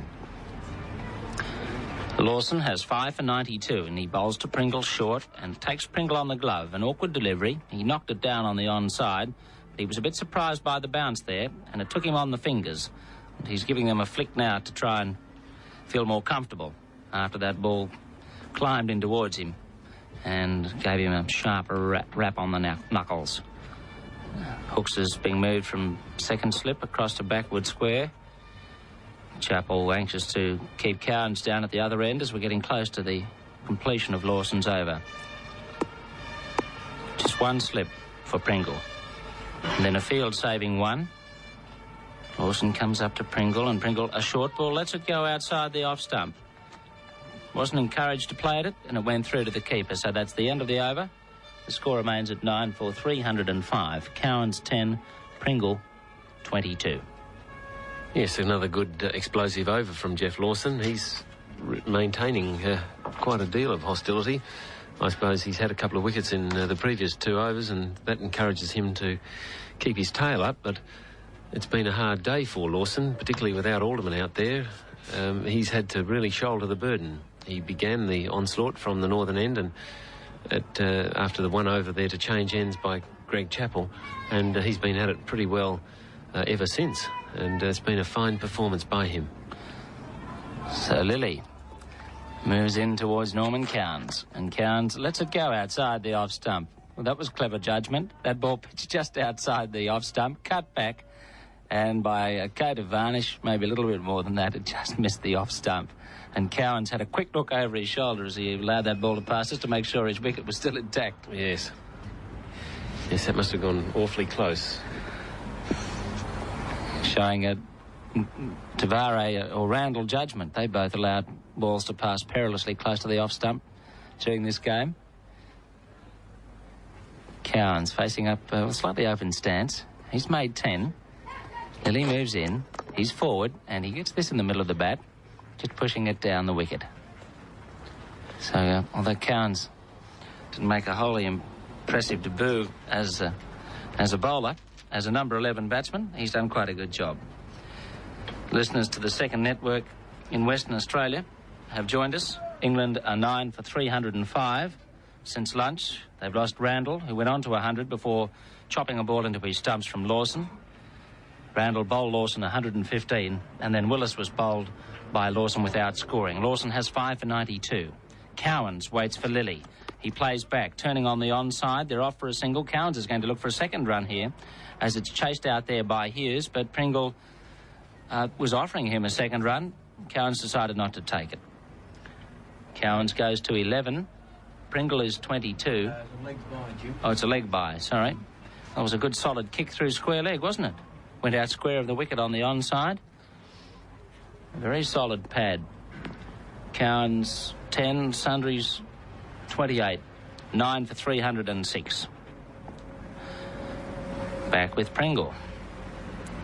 Lilly from the southern end comes into him. It's a full toss off the edge, knocked down by Hooks at second slip. Marsh chases it. They go for one. They're looking for a second, but Marsh's throw is a good one.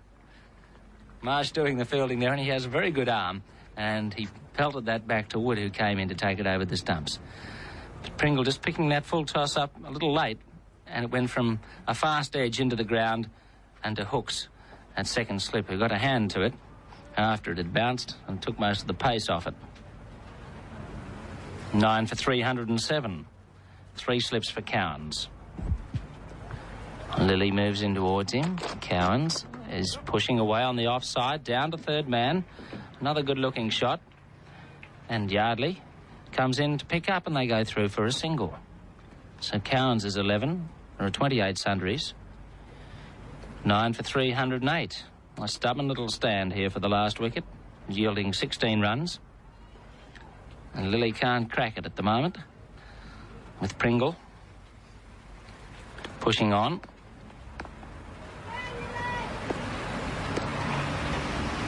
Lilly at a three-quarter approach up to Pringle. A short ball wide of the off stump. Pringle lets it go through to the keeper. That's the over. That's Drinks. And with the score at Drinks at 9 for 308, we're going to change sports. A preview of the Australian Open Golf Championship, which starts at the Australian Golf Club in Sydney tomorrow, is next on the list, and here's Peter Wilkins. The eyes may be on Jack Nicklaus for tomorrow's opening round, but of equal interest will be whether Greg Norman makes it to the first tee. Norman ended practice yesterday in pain, and while his non-appearance at the course today was not surprising, the news that he was in hospital having an operation certainly was. Norman is having a kidney stone removed, and if he manages to make a start, then certainly there must be a question mark over his performing capabilities after an operation. Still, he's not teeing off till 2:05 tomorrow, so there's a whole morning to recuperate. Jack Nicklaus will have been playing an hour and 10 minutes by the time Norman starts, if he does, and the Golden Bear is teamed up with New South Wales Open winner Bob Shearer and Billy Dunk. After hitting the ball well in practice yesterday, Nicklaus was a little astray in length today, and he seemed to have some trouble with the greens, which have taken a bit of moisture. The par 72 Australian course looks in perfect condition, and the rainy conditions in Sydney overnight might reduce run on the fairway, but it will certainly allow the players to strike their putts. As always, the tournament could well be decided on the putting green, and with his assessment of the Australians' greens, ABC TV commentator Brian Crafter. Well, it's very difficult to compare any greens with Royal Melbourne's greens, the slopes and the extreme speed of them. So therefore they're in a class by themselves. I would say these greens are by far the best of anything outside of Royal Melbourne. They'll putt extremely well. They've been beautifully tended and they're in superb condition. It'll be relatively tricky putting because there's quite a few steps or breaks in levels on these greens. And as a consequence, we will see quite a few putts here, and they will get faster through the championship itself. But no, I would say they're extremely true, and we will see a lot of putts holed by the better golfers who are putting the ball in position, and that's one of the important things here on these greens. Well, when looking for names to be there at the end, you can't go past Nicklaus, Bob Shearer, Norman, if he plays, young American Payne Stewart, who won at Tweed Heads, Ian Stanley, who won the Westpac, and Bill Rogers, despite being well down the list at the PGA. If they don't perform up to expectations, then certainly this year's Open, with 30 amateurs in the field of 144, is a guessing game. Peter Wilkins at the Australian Open Golf Championship for ABC Sport. And welcome back to the WACA ground with the drinks session completed. The score 9 for 308. Pringle is 23. Cowan's 12. There are 23 sundries. The batsmen out today. Taylor was out for 31, bowled by Yardley. Miller, Courtmarsh bowled Yardley, no score. Randall bowled Lawson 115 and Willis bowled Lawson, no score. That gives Lawson 5 wickets for 92. Lilly 1 for 80. And Yardley 3 for 88. Well, it's just about a quarter to 3 here at the WACA ground, and I'm sorry that Yardley's not sorry he's coming in, but I was hoping that young Lawson would have taken 6 wickets. He bowled really well today after I think a slightly disappointing bit of bowling in the first innings. He seemed to get his line and length and purpose behind his bowling, and his 5 wickets have been really well deserved. What are your thoughts on that, Norman? Yes, I agree with you entirely. He's the one medium-paced bowler or fast bowler in this innings who's really bent his back and tried very, very hard to penetrate, and he's kept it up all day. He must be a very fit young man. I can recall early in his career there was a bit of doubt about his stamina, but he's proved that incorrect. Now Yardley bowls and Cowans goes forward, lets the ball pass his left pad, and it's well taken by Marsh. So Pringle is 23. That is his highest test score, and I think he has to score 1 more to equal his best score on Australia. So that equals his highest ever test score. I think he scored 23 not out.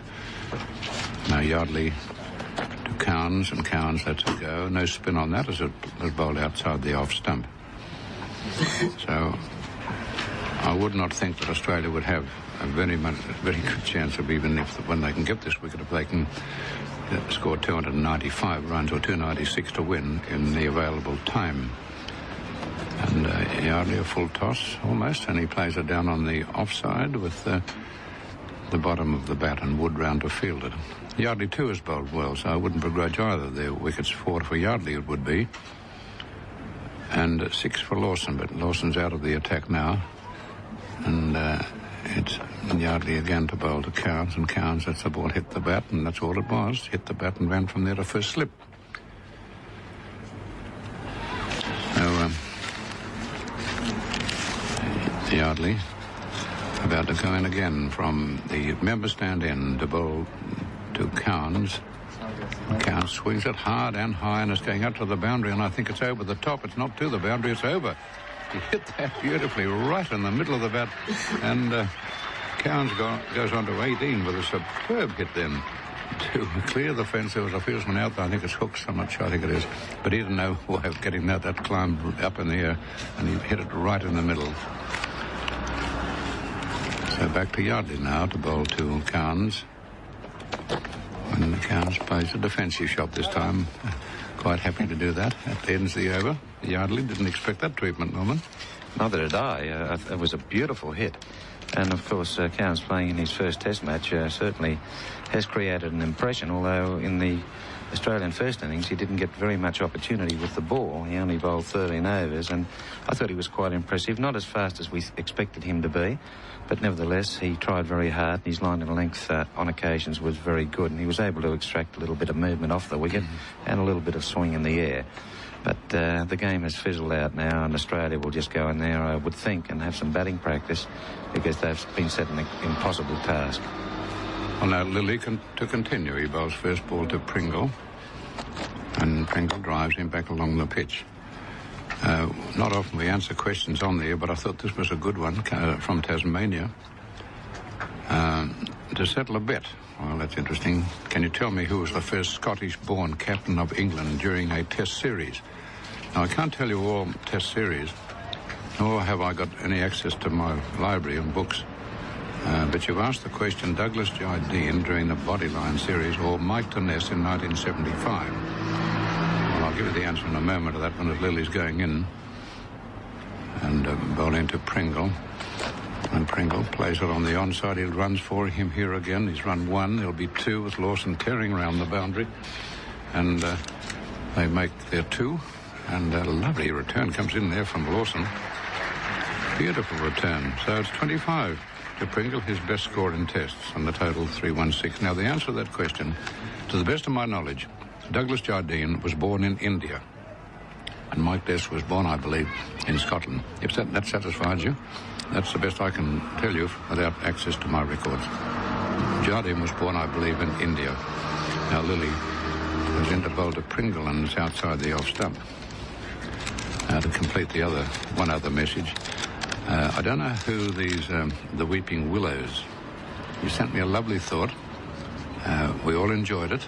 I'm not going to tell anyone where it is because I don't want to create and start something like this, but it was a delicious gift you sent us, and your letter was very much appreciated.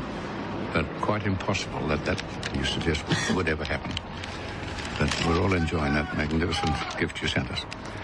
Right, enough of messages, and back now to Lily as he goes into bowl to Pringle.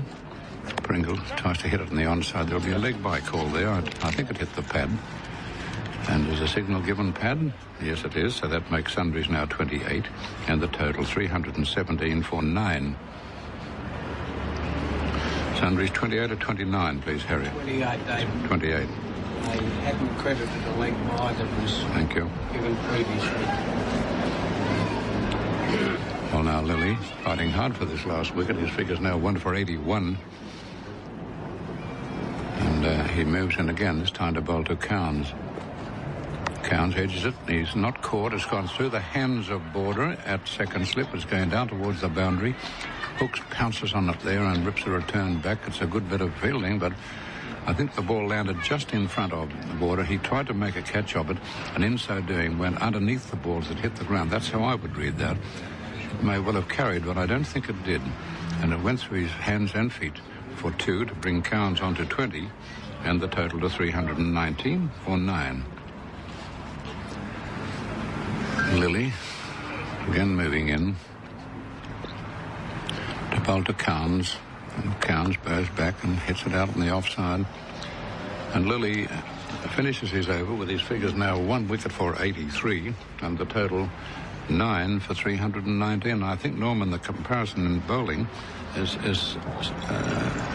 really a true reflection on both. Lawson 5 for 92 and Lily 1 for 83. I thought Lily bowled superbly today. Lawson bowled superbly today. Yes, he certainly did, and Dennis Lilly all day, even when the new ball was taken, is concentrated on line and length without really trying to extract too much from the wicket. He hasn't been able to get any life or lift. On the other hand, Lawson, who's been trying very hard, has managed to do that, and he's thoroughly deserved his 5 wickets, and I'd love to have seen him get the 6th, as you mentioned earlier. Yeah, well, that's definitely not to be, because Yardley's coming in again from that far end to bowl right arm over the wicket, and this ball will be to Pringle. And Pringle shapes to turn it. Well taken by Marsh, a ball lifting outside the leg stump. 9 for 319. The batsman out today, Taylor for 31. Pringle is not out, as you know. Taylor 31. Miller no score. Randall 115. And Willis no score. This ball from Yardley. He plays forward nearly, puts a catch into the hand of Border, but it was about 2 meters to his right. Not a bad ball from Yardley. Then he tossed that and floated that up in the air, and he went forward a little bit too early, but he steered it away from that anxious Border at Silly Point. Yardley on his way, and Pringle swings into this one and hits it through the cover area. Will it be four? It's questionable. I think it will. Yes, it'll beat the fieldsman, and it's 4 runs from a square drive, I could call that, a high back lift and moving straight into the shot. He clipped it through that between point and cover to put him on to 29, and the score to 323. Well, this is an unexpected partnership, taking the score from 292 to 323, something else the Australian fieldsmen and bowlers just didn't want. So Yardley continues. And it's to Pringle, and he lets it go. It's well outside the off stump. And Chappell's had a fairly difficult job manipulating his attack without Terry Alderman. He's asked a lot of Lilly and Lawson. I suppose he hasn't bowled a bit himself or used hooks occasionally. But he's had a lot of confidence in Yardley, justified with these 3 wickets too. And Pringle goes down to drive it towards mid-on. Hooks waits for it. And the score remains at 323 for 9. Pringle on 29. Cowns is showing at 19, is that correct? That's right. 19. I gave him one for a leg by, I think. Well, Yardley strides in, and Pringle forward, and the bowler fields the end of the over. 9 for 323 with Cowns 19 and Pringle 29. Yes, well, it goes to show that both sides have great depth in their batting. Here we have the last 2 men in for England, playing extremely well. Willis was out admittedly early, and so was Miller, both without scoring. But they can do a lot better than that. And the Australian side and the England side both have a very good lineup, I feel, right the way down. There's no real tail there. Even Cowns, an unknown quantity, has done extremely well. He's 19 not out. He played a glorious shot for 6. And he's done a good job, and it's obvious that the Englishmen, right from the word go today, didn't give themselves any room to try and force an outright defeat. Now back to Lilly for this over. First ball to Cowns, and Cowns mishits it, I could say. Perhaps I'm wrong there. It goes down to third man. He played a little late. It caught the edge of the bat. And he goes to 20 with that single that went down to third man, and the total to 324. That's a lead of 311. It's now coming up to 3 o'clock. So 3 hours to play, less afternoon tea. And I wouldn't suggest that Australia have an earthly chance there of picking up those number of runs in that period of time. So Willis playing it very safe, and he's quite prepared, I think, now, looking at his approach, to settle for a draw. And Lilly down the leg side, and Pringle swings wildly and misses it. But I'm not going to suggest it is a draw. It's not for me to say. It's when a game of cricket's still on, anything, then the usual so often can happen. So, for the benefit of listeners leaving us shortly, well, the details of the day. Taylor was out, bowled Yardley for 31. Miller caught Marsh, bowled Yardley, no score. Randall bowled Lawson 115. Willis bowled Lawson, no score. And Lilly bowls again to Pringle, and Pringle drives him back along the pitch. And Pringle is not out 29. Cowns not out 20. There are 28 sundries, 9 for 324. A lead now of 311, with the time coming up in Western Australia to 3 o'clock, about 3 minutes to go. And play is scheduled to stop at 6 o'clock tonight. So 9 for 324. Randall scored a very fine 115. Made in 262 minutes and hit 13 boundaries.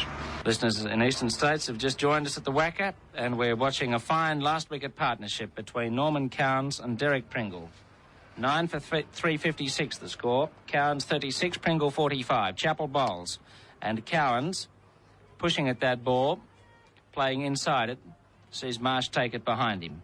So Chappell's first over of spin produced 2 boundaries from number 11 Norman Cowans. And just to tell you a little bit more about how this partnership's going on, here's Norman O'Neill.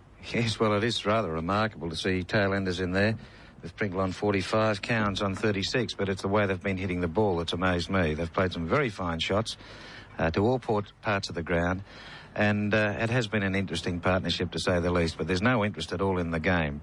And seeing Chappell bowl those leg spinners a moment ago makes me wonder what he must have thought in the first innings against England when he had the opportunity, of bowling a leg spinner. I'm thinking about leg spinners around Australia at the moment. I suppose one that does come to mind would, of course, be Dutchie Holland from New South Wales, who's performed extremely well this season, and in fact last season as well. And now I think the game has developed to such an extent where there's a bit of relaxation going on there. We're going to see David Hooks come into the attack. And it might not have been a bad idea, I believe, earlier in the innings to have given somebody like him a bowl. But we'll soon know. We'll see what he can do and whether he can extract any turn from this very placid pitch. Left arm over the wicket. Hooks bowls. A full toss. Pringle strokes it out towards point. Yardley picks up. Well, that's real village green stuff. A lollipop outside the off stump, and Pringle just pushed it away towards Yardley at point. And the next ball is a better one and almost dismisses Pringle. He flung his bat at it, missed it, and Marsh took it. Hooks is capable of bowling some steady spinning deliveries. Bowls left arm orthodox and unorthodox as he comes in again and is flighting it up to Pringle, who drives out on the offside, and Yardley fields at point. Bowling his left arm wrist spinners, tossing it up around the line of the off stump with the breeze coming in from cover. Hooks comes up towards Pringle. Pringle forward, driving again, just checking his stroke as Hooks pitched on a good length. And a couple of good deliveries in this over from David Hooks. 9 for 356. Pringle is 45, Cowan's 36. The partnership worth 64 so far for the last wicket. Hooks moves up. Pringle gets a full toss, clouts it out to cover. It's misfielded out there by Ritchie. It hit his wrist and bounced away behind him for two as Border had to give chase from extra cover. A full toss, inviting a powerful stroke, and Ritchie behind it at cover couldn't stop it cleanly. Pringle getting close to a half century, now 47. 9 for 358. Hooks comes up. Another well-tossed delivery. Out to cover, it's driven. And well fielded by Ritchie. And that's the end of Hooks' first over. Some nice floating wrist spinners from Hooks. 2 runs from the over. England 9 for 358. Yes, Hooks throwing the ball in the air, trying to get some spin. There was none there at all. I think that the batsman, the first ball that he received, that did bounce. In fact, he was waiting for it to come back in to him. It didn't. It went straight through to Marsh, and then the batsman gained in confidence and started to drive anything that was well up. Well, this partnership has gone on for something like an hour and 10 minutes, an hour and a quarter. And Cowans, on 36, waits for Greg Chappell to bowl. And the first delivery is a full toss, and he pushes it away to extra cover. Hooks fields. Well, the tea interval is scheduled in 5 minutes, but with these two at the wicket, 9 wickets down, the innings can go on for another half hour if needed. As Cowan swings at this, it's the LBW is. That's it. Chappell's broken through. And after almost an hour and a quarter, the last wicket partnership has been ended by Greg Chappell trapping Cowan's LBW. He tossed it right up and caught him in front of the wicket. Cowan's out for 36, LBW to Chappell. Pringle not out, 47. England all out for 358. All out for 358, giving them a lead of 345 runs. And we'll have a tea break now, and then a period of some 65 minutes plus 20 overs in the final session. To comment, Norm O'Neill, and after which I shall give you a run-through of the board. Yes, well, it's been a very interesting day's play, or it certainly was up until about an hour and a half ago, because when play started this morning, it did appear as if both sides had a chance of winning. And the question, of course, this morning was whether Australia could get that vital breakthrough or whether England could settle in and try and score runs in order to give them the opportunity to declare around about lunchtime or a little after. Well, that wasn't to be as far as the Australians were concerned. They couldn't get through that solid batting by Derek Randall, and he played some magnificent shots, and he was there with Lamb for quite a long time, and both players seemed to be getting on with the game after the first over with a view to making a declaration and sending Australia in. Well, they got the runs on the board all right, but it was a little disappointing, although it's very difficult to blame a captain for not trying to enforce an outright defeat in the first match of a test series, particularly between England and Australia. So the obvious intention from the Englishmen right from the word go this morning was to consolidate and see the day out. It would have been interesting had a couple of wickets fallen early. I'm not suggesting that Australia would have been the favourites to win the game. I should imagine that it could have gone both ways. That was this morning, but seeing this wicket the way it's playing at the moment, I think it would have been very difficult for England to bowl Australia out. At the same time, I think that Australia probably would have been favourites if they were had to get runs in even time because of their excellent batting in the first innings, particularly with Chappell and Hughes in such good form. Overall, it's been an excellent match. It's coming to a close rather rapidly, only one session of play to go now. and both teams have played top standard cricket. It has been a superb exhibition, not only in the batting and bowling department, but also in the field. And I'm sure that, unlike most predictions that were made before this tour started in relation to the fact that Australia would win this series and win it easily, I believe that the Australians are going to have quite a fight on their hand. One of the major factors has been the excellent bowling by the English attack. We had Botham and Willis and, of course, backed up by Miller. I think they've got a bit of a problem in the bowling department with Pringle. He's going to find it very hard to get anything off the Australian wickets. He wasn't swinging the ball in the air either, so I think they've got a bit of a problem there. And I think the other problem they have is with regard to their opening batting lineup. Cook was unsuccessful in both innings here. And, of course, the very slow batsman at the other end. And I, of course, refer to Tavares. Also didn't enhance the chances of England forcing an outright victory in this game.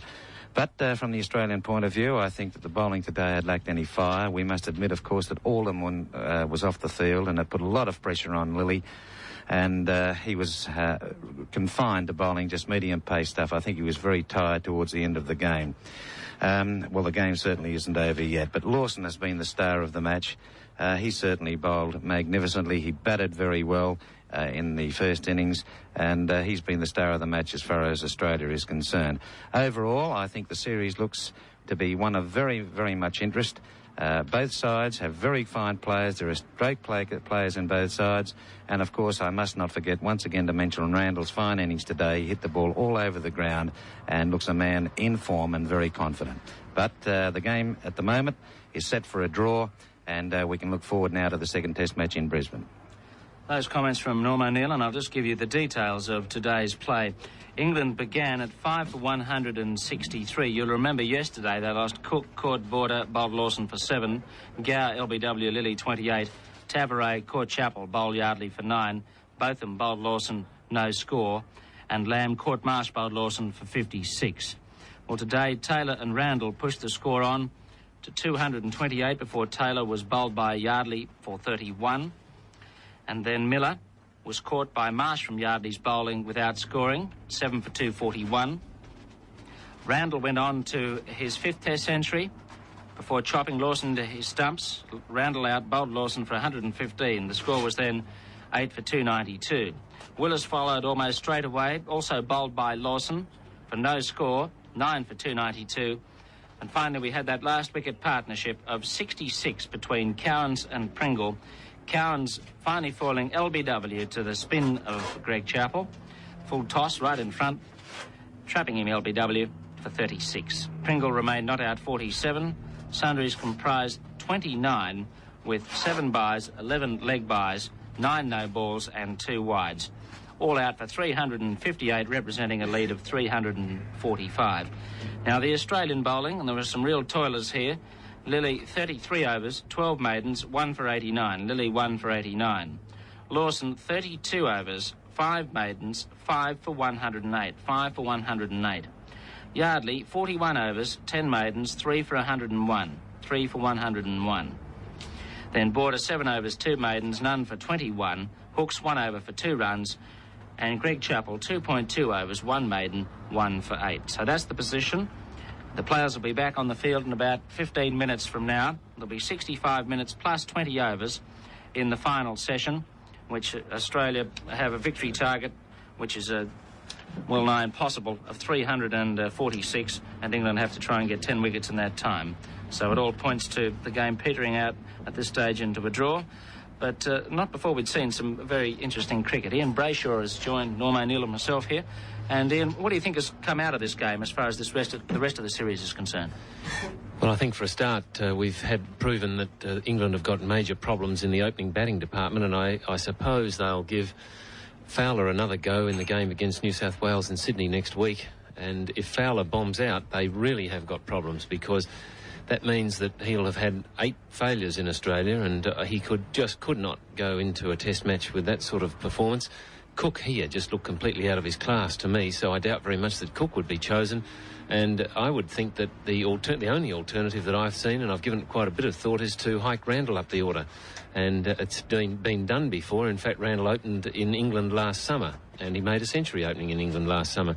So I would say that that's the only alternative, but that would be most unfortunate for Randall personally, I think, and also for England, because Randall's got himself well set as a middle-order batsman, and I don't think that he's really well equipped as an opening batsman, because I think he's inclined to play at balls you don't have to play at, and he just doesn't quite have the right technique for the job.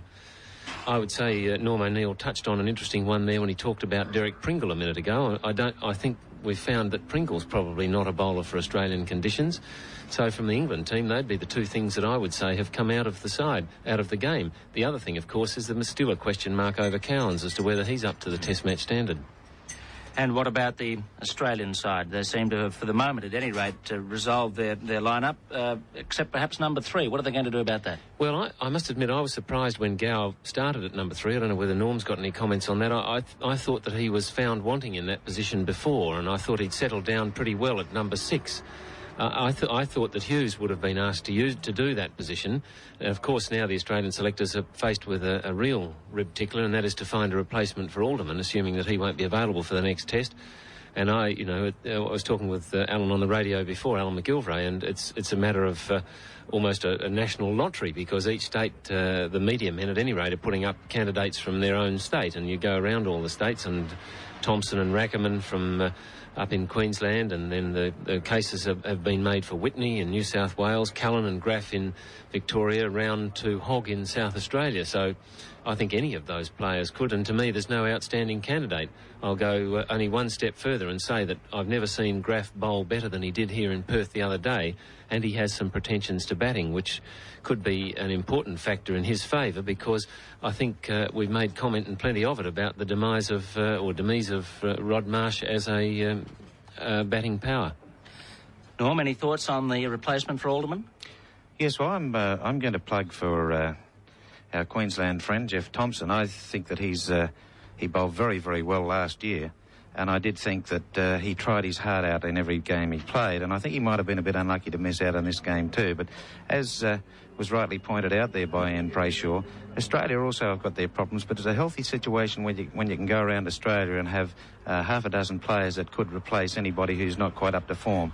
The batting lineup, of course, is something which will really cause concern. I personally would like to see Hughes, only because of the fact that Chappell does not want to bat at 3, Hughes at 3, Chappell at 4, and having Border bat at around about 5, followed by, of course, Hooks at 6.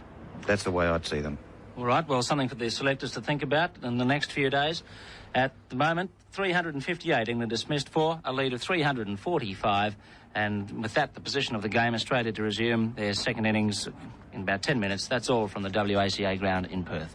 Willis again to bowl, this time to Border, and this is the first time I think he's bowled to Border in this innings. And it's a short one. I thought it would be, but he was right in behind it to play down the onside. He has to prove himself, this man Border, hasn't he, on this against this attack?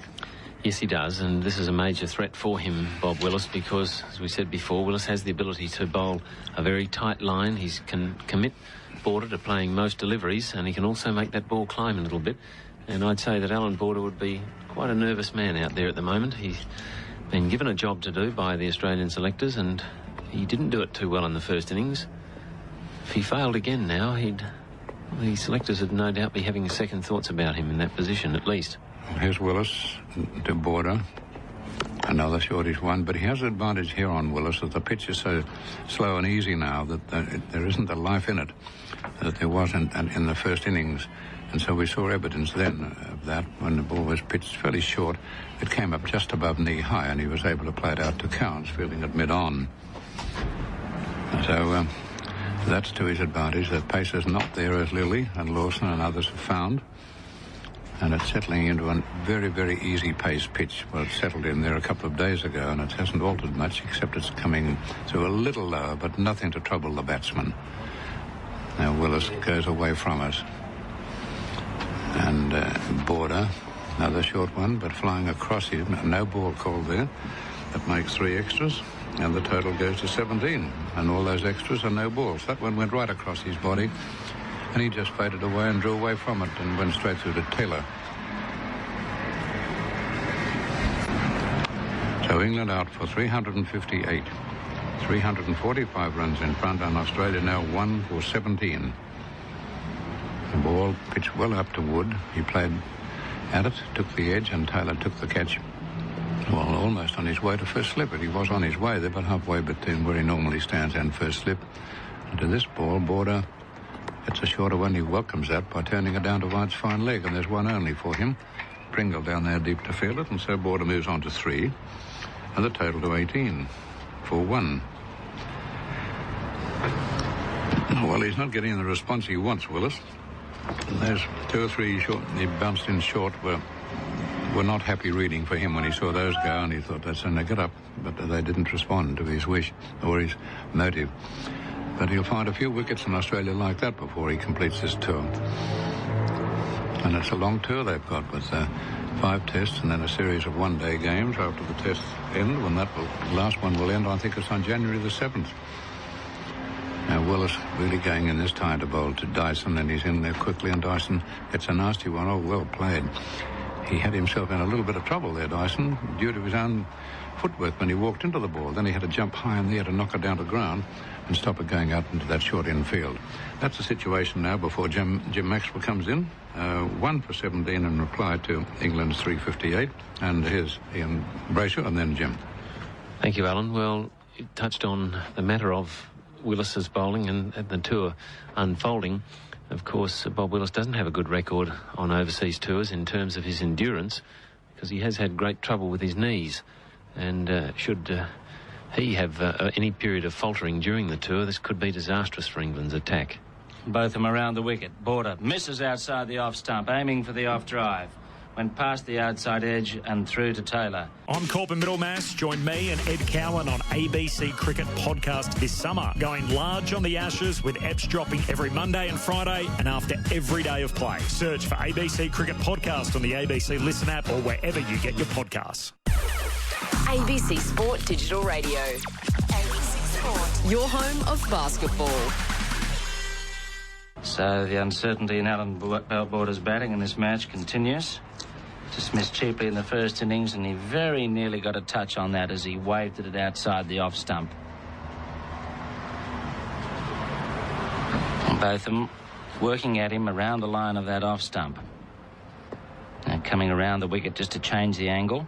He's moving the ball a fraction, and he has Border driving on the onside now to a ball pitched up on his pads, and it went out there to Willis wide at mid-on.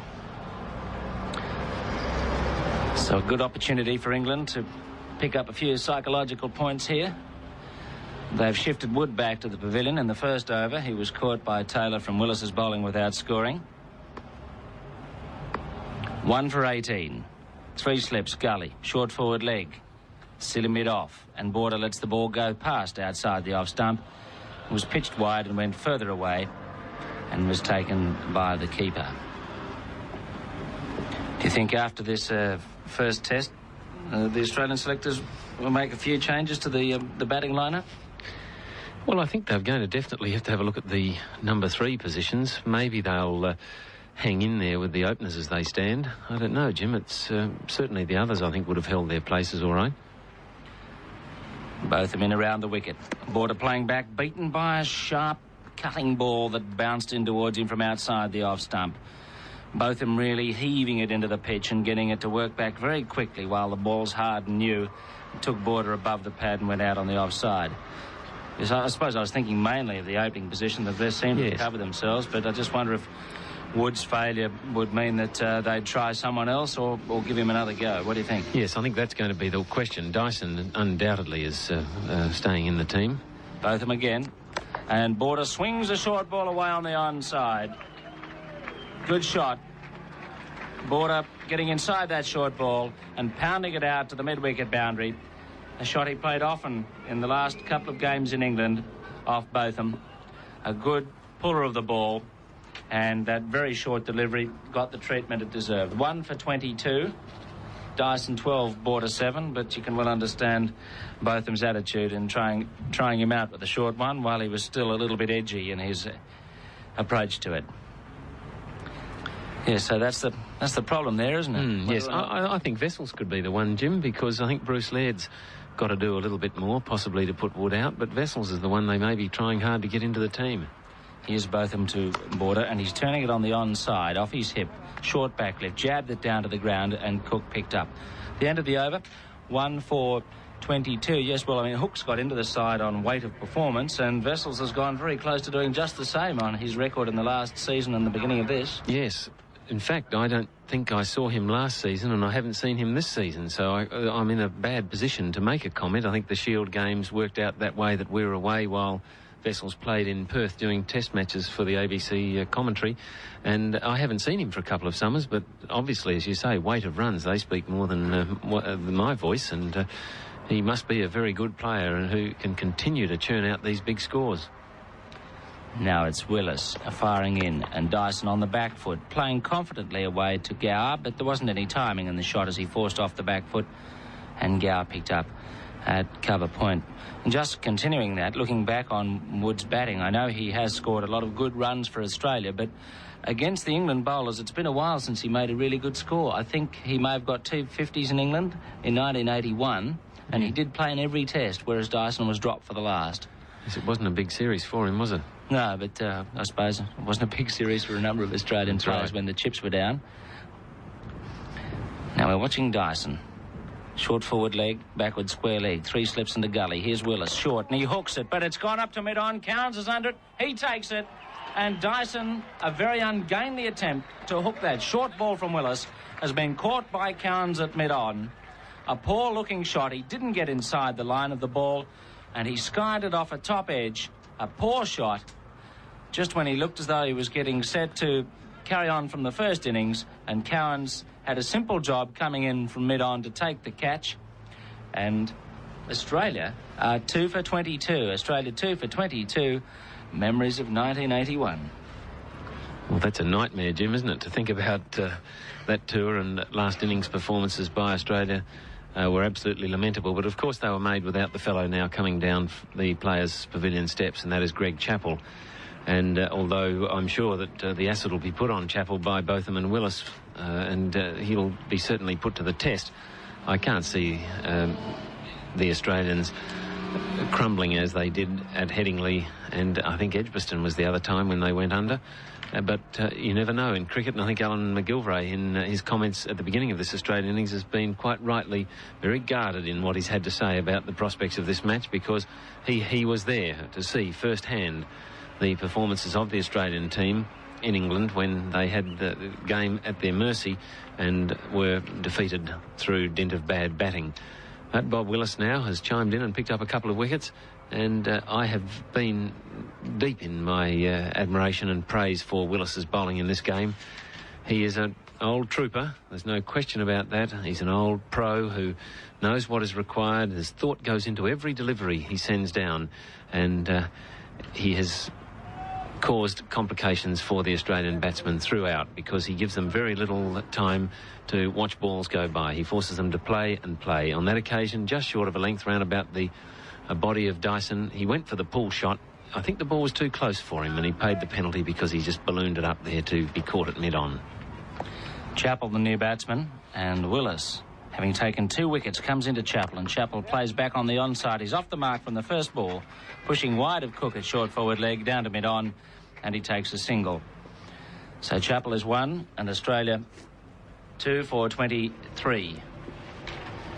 Chappell 1, Border 7, 3 sundries, 2 for 23. Wood out without scoring, and Dyson out for, it says 22 on the board. How many did he make? 12. 12, yes. Dyson out for 12, caught by Cowans at mid-on. Back to Border. As Willis powers in from the southern end. A short ball turned away well by Border, keeping it down, knocking it behind square. 1 run with Cook chasing back from his position close in on the onside. So that takes Border up to 8. And even if Australia are to bat out the remaining hour and a half of this game, England have already scored a few psychological points for the next test match against the Australian openers, sending both of them back with only 22 runs on the board. I suppose it can be said of Dyson, he has looked very confident in both innings. He was looking for his strokes, but he just didn't get hold of that hook shot and spooned it up. It certainly wasn't a submissive stroke, as Chappell gets a short ball wide of the off stump, a no ball, and it allows it to pass through to Taylor. And Chappell looked very unsteady early in his first innings. He popped up a couple of short deliveries, didn't seem to pick them up at all. And as a result of that approach in the first innings, I think Willis has decided to be a bit more attacking. He's moved Randall in close at gully. He's about 10 metres from the bat in the gully. There are 4 slips in that gully, short forward leg and a short backward square leg. Willis has taken 2 for 14. He's moving into Greg Chappell, and Chappell on the back foot, a good shot out towards Cowans on the offside, and he juggles the ball after picking it up and prevents any run. Well, just looking at that recent series in Pakistan, Dyson scored 220 runs at an average of 36.6.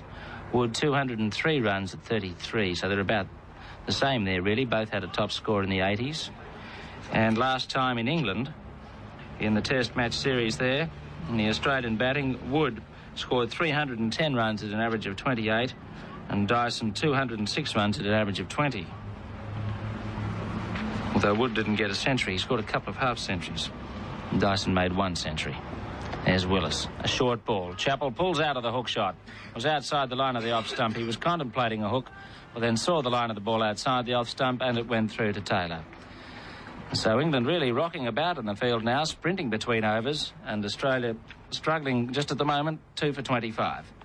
Yes, and Greg Chappell, as we thought, well and truly put to the test there by a couple of short pitch deliveries from Willis, one of them a very good one. And Chappell giving thought to playing the hook stroke, finally getting his bat and head out of the way of it. Again, Chappell coming out without a helmet, in fact wearing the green cap of the Australian team. Both of them around the wicket to Border. Border gets a nasty delivery and avoids it well by ducking away to the onside and then going down as it curled over his green helmet and went through to Taylor. A good attacking line from both of them. It was coming around the wicket that he upset 1 or 2 Australian players in that Birmingham game. I can remember him knocking Rod Marsh's middle stump fair out of the ground, coming around the wicket in that remarkable spell when he dispatched the Australian side. Here he is again, pumping in from the north end, outside the off stump to Border. A good delivery that came back. Botham has another look at it. Border pushed forward, watched it go through, but it came back in the air and off the pitch. And Botham is really full of beans down there. And he hasn't had much to do by way of contribution to the game in the last 2 days. He was bowled yesterday for a duck, and he looks to be itching to try and square up that account with the Australian team. He's hurling himself into it. Powerfully built figure. He moves into Border, and Border hesitates as he pushes forward on the offside to Lamb, who's in there at silly mid-off, and he picks up. We're just completing the story about the openers. We've spoken about several of them. I was just looking for Kepler Vessel's performances. He hasn't played a lot this season. 65 for Queensland against Tasmania in a Shield match, and in one-day games he made 57 not out against Tasmania as well. Go back and look at the game for England against Queensland after Botham. Bowls to Border, and it's wide of the off stump. No shot from Border taken by Taylor. In the match for England against Queensland, Vessel scored 14 and 103 in that game. And Chappell also scored 100 in that match. And in the South Australian match up in Brisbane, Vessels made 39 and 12 in a match that Queensland were thrashed by South Australia in. Very few of their players scoring runs. But he did get that century against England, and that may be in his benefit, as it's outside the off stump again to Border, and he lets it go through to the keeper. 2 for 25. Wood out, caught Taylor, bowled Willis, no score. Dyson caught Cowans, bowled Willis for 12. England today going on to make 358, and there was a last wicket partnership there of 66, which kept Australia in the field for an hour and a quarter longer than they wanted to be, and gave England an overall lead of 345.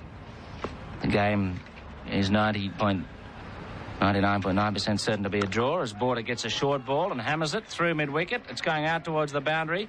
It's being chased there by Pringle. They've gone for 1, 2, 3, and it's now gone for 4. Good shot by Border, getting inside that short ball.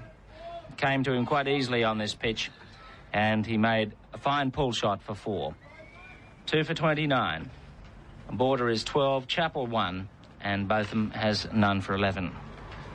Well, with these two fellows, Botham and Willis, we're looking at the linchpins of the England attack in this series, and the two of them now, seasoned Test match cricketers. Willis with 75 games behind him after this one, and Botham 55.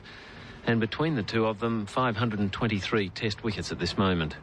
Willis now the 5th highest Test wicket taker in the history of the game, behind Lilly, Gibbs, Truman and Statham. And Underwood, I mean, not Statham. And Botham with 251 wickets. Willis has 272, Botham 251. Is not all that far behind. I think he's about the 8th highest wicket taker in the game. So two remarkable cricketers for England. They're both grand strike bowlers. Difference in their style, of course. Botham, the true medium pace swing bowler. I suppose if one could make a comparison to a former England player, would have to be with Alec Bedser. And, of course, Bob Willis, a long run-up fast bowler. Willis charging in again to Chappell. Chappell lets it go outside the off stump. It comes from his pad, deflects away to Taylor. Just looking at that England attack in this Test match series, Willis and Botham, they're two key bowlers, and Miller took 4 wickets in the first innings. How do you think their attack can be best comprised for the other Test matches? We saw Pringle and Cowans in this game. Are they the answer? Well, I think they're the big question marks, aren't they? I think Pringle is neither one thing nor the other. He's not fast enough to be a straight bowler, and he doesn't do enough to be a medium pacer for my mind, at any rate, what I've seen of him here in 2 weeks.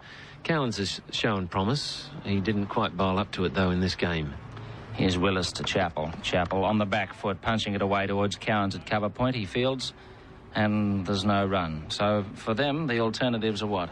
Well, my problem is, Jim, I haven't seen Hemmings play. I don't know whether you've seen him play, but he's obviously their #1 spinner on the tour so far. I know Miller took 4 wickets in this game, but I really think they are fairly flattering figures, and I noticed that they brought up his 50th wicket in Test cricket, and he's been playing Test cricket for quite some time, so I don't think he's any great. In fact, this is 28th Test match, and so he's averaging less than 2 wickets a Test.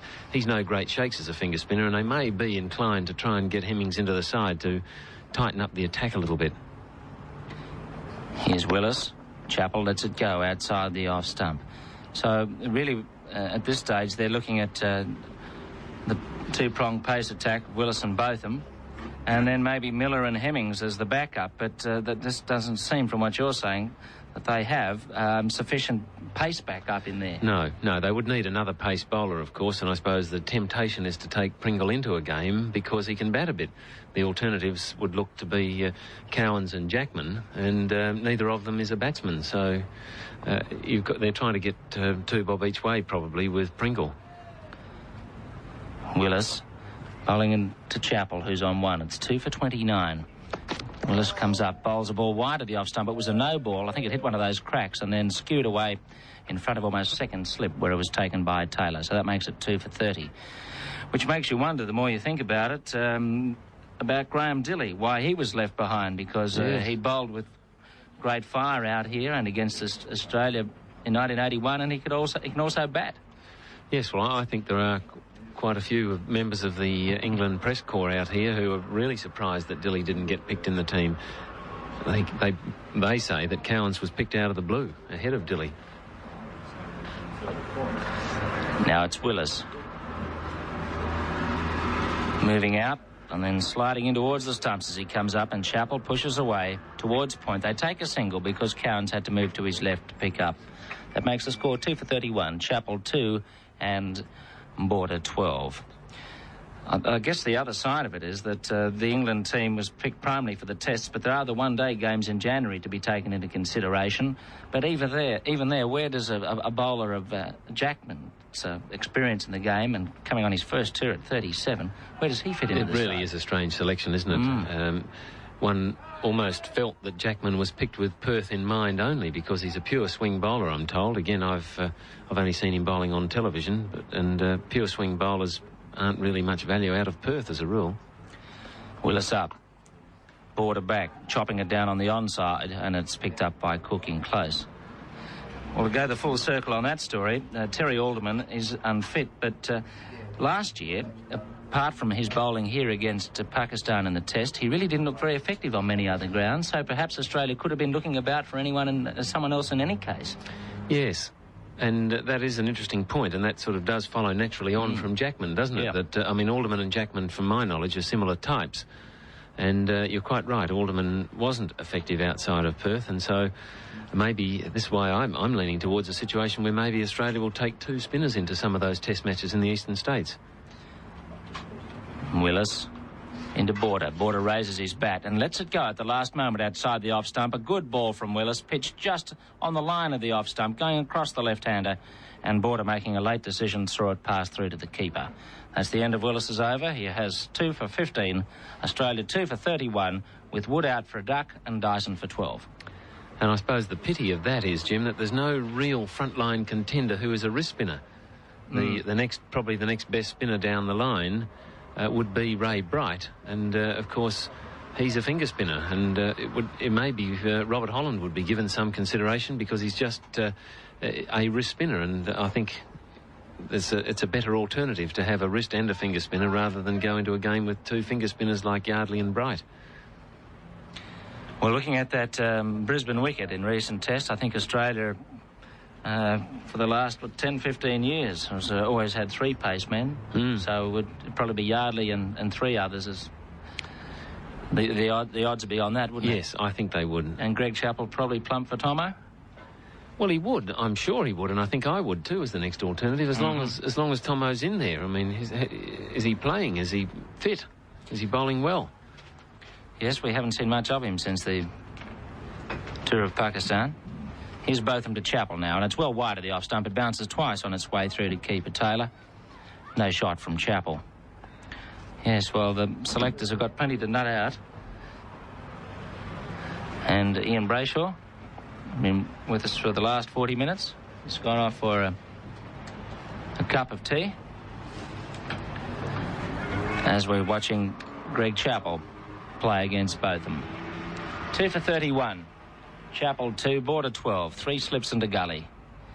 Botham stutters in. A short ball pushed away by Chappell into the gully.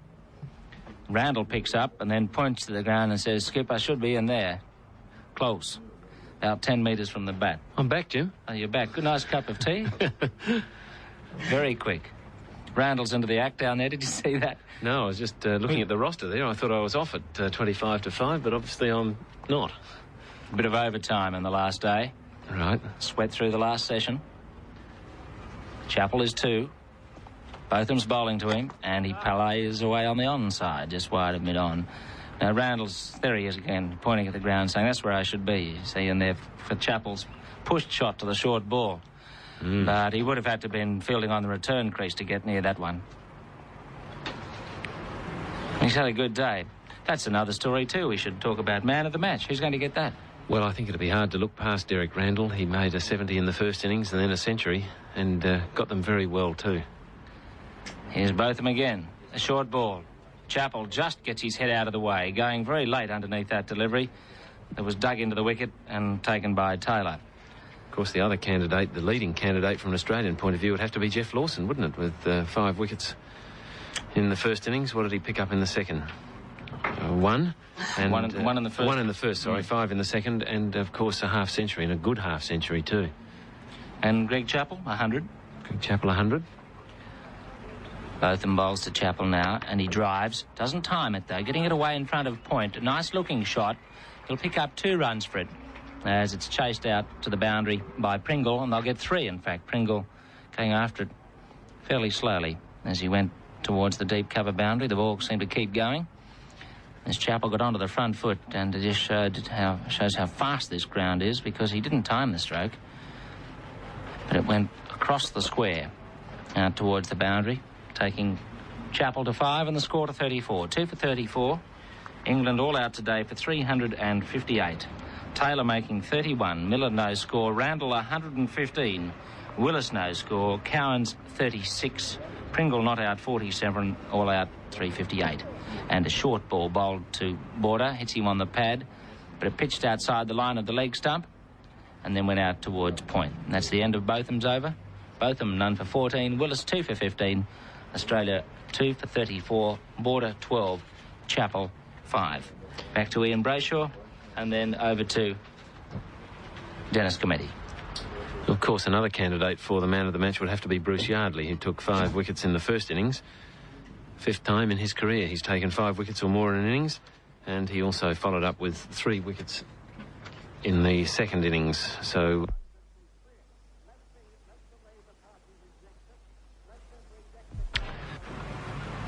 Sorry, Ed. Norman Mays come in for a guest commentary appearance on radio. And we're watching Willis come up to bowl into Greg Chappell, and Chappell allows one to go through outside the off stump, and there's no run through to keeper Taylor.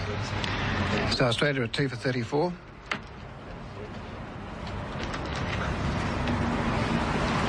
And the players out are Wood for without scoring and Dyson for 12.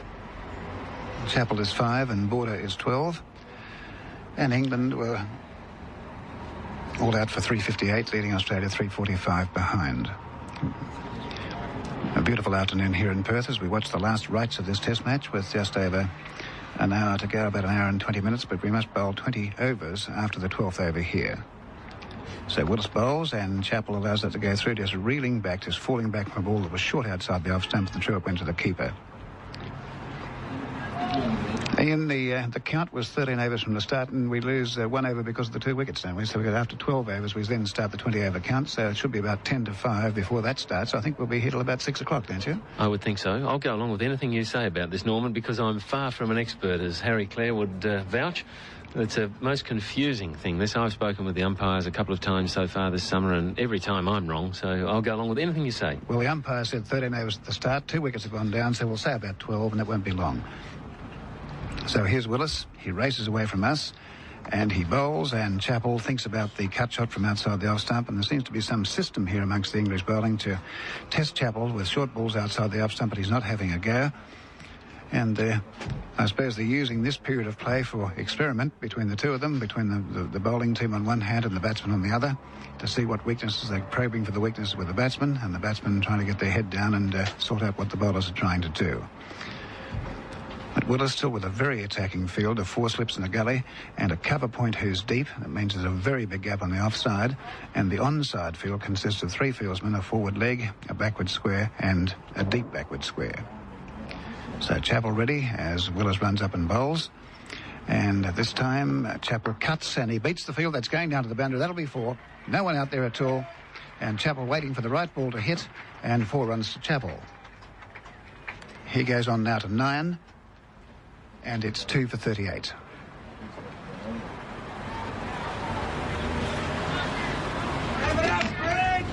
Or was the scoreboard a bit slow there? It should be more than that, I should think. 38 it is. 38's right. Chappell, the century scorer for Australia in the first innings, made 117. And second to him was Randall, who made 115 in the second innings for England. But Chappell mistiming a little bit, but he's made a more confident start this time than he did in the first innings. Away goes Willis, and he bowls, and Chappell gets one that didn't come up at all, and he played it almost a reflex shot. I think the umpire may have indicated no ball, and it's getting out towards the long boundary out there at fast point. Cowans may cut it off just inside the line, and they cross for their second, come back for 3, and an easy 3 to Chappell. And the score goes on to 41. It was a no ball, and Willis now is just consistently bowling no balls at the rate of 1 or 2 per over. And Chappell goes up to 13. That's his 6th. 6 no ball to Willis. 6 overs. 6 in 6 overs, that's 1 per over. And his rate in the first innings was something like about 14 or 15, wasn't it?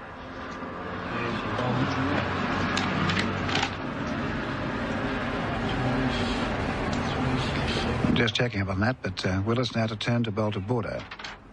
19. 19 no balls in the first innings, 6 in this one. He bowls again, and Border plays that one, a ball that lifted from outside the off stump, just steered it down to the gully to Lamb, who's the finer of the two gullies, and there's no run. A beautiful evening again in Perth. This match has been played in brilliant weather throughout, and this is as good a day as any of them, with the sou'wester springing up later on mid-afternoon, and it cools conditions down quite a bit, but it's very pleasant out there now.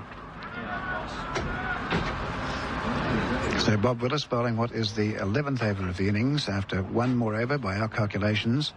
The 20 over count will start, and by that we should be through with this match by around about 6 o'clock.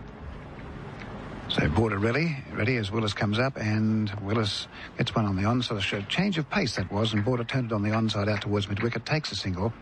It's fielded by Cowans, and is at the end of the over. It is. So the ball will go back to Botham at the far end, and after one more over, we'll have 20 overs to complete the game. England at one stage were 4 for 80, but they recovered to be all out for 358. Randall, of course, making 115. But one of the features was the last wicket stand between Pringle and Cowans, the man they told us couldn't bat at all. Well, Cowans batted very well indeed, including a straight hit 6 over the head of Yardley, right over the top of the sideboard, and he played strokes all around the wicket for a very fine innings. Well, with me is Keith Miller. I just seem to have left you somewhere else, Norman. The TV set, we was right next door. The radio and the TV station right next door to each other. So here we go. We have Botham running up to bowl to Border, and Border allows it to go through outside the off stump. Botham bowling that about a fairly gentle medium pace. And with nothing hanging on the game, of course, the England fielding team not worrying about saving runs. We have 3 slips, a gully, silly point, a short forward leg. There's a mid-wicket, a cover, and the other fieldsman I can't see, I should imagine, would be a deep, fine leg. Our broadcasting box is overhanging the ground here in Perth, and the fine leg of the third man are hard to see. So it's Botham again, and Border plays on back down the pitch, a ball that was pitched right on the stumps and picked up by Botham himself. Botham in this over is going around the wicket, where he was over the wicket in the previous over. So Australia losing 2 wickets in this innings. Wood, who was out without scoring, and Dyson for 12. Wood was caught behind off the bowling of Willis, and Dyson was caught by Cowans attempting a hook shot. Wasn't a very good shot by Dyson, although he looked very, very confident before that. That's Border on 13, and he allows that one to go through outside the off stump. The ball that was pretty well pitched up, a much faster ball, and through it went to keeper Taylor.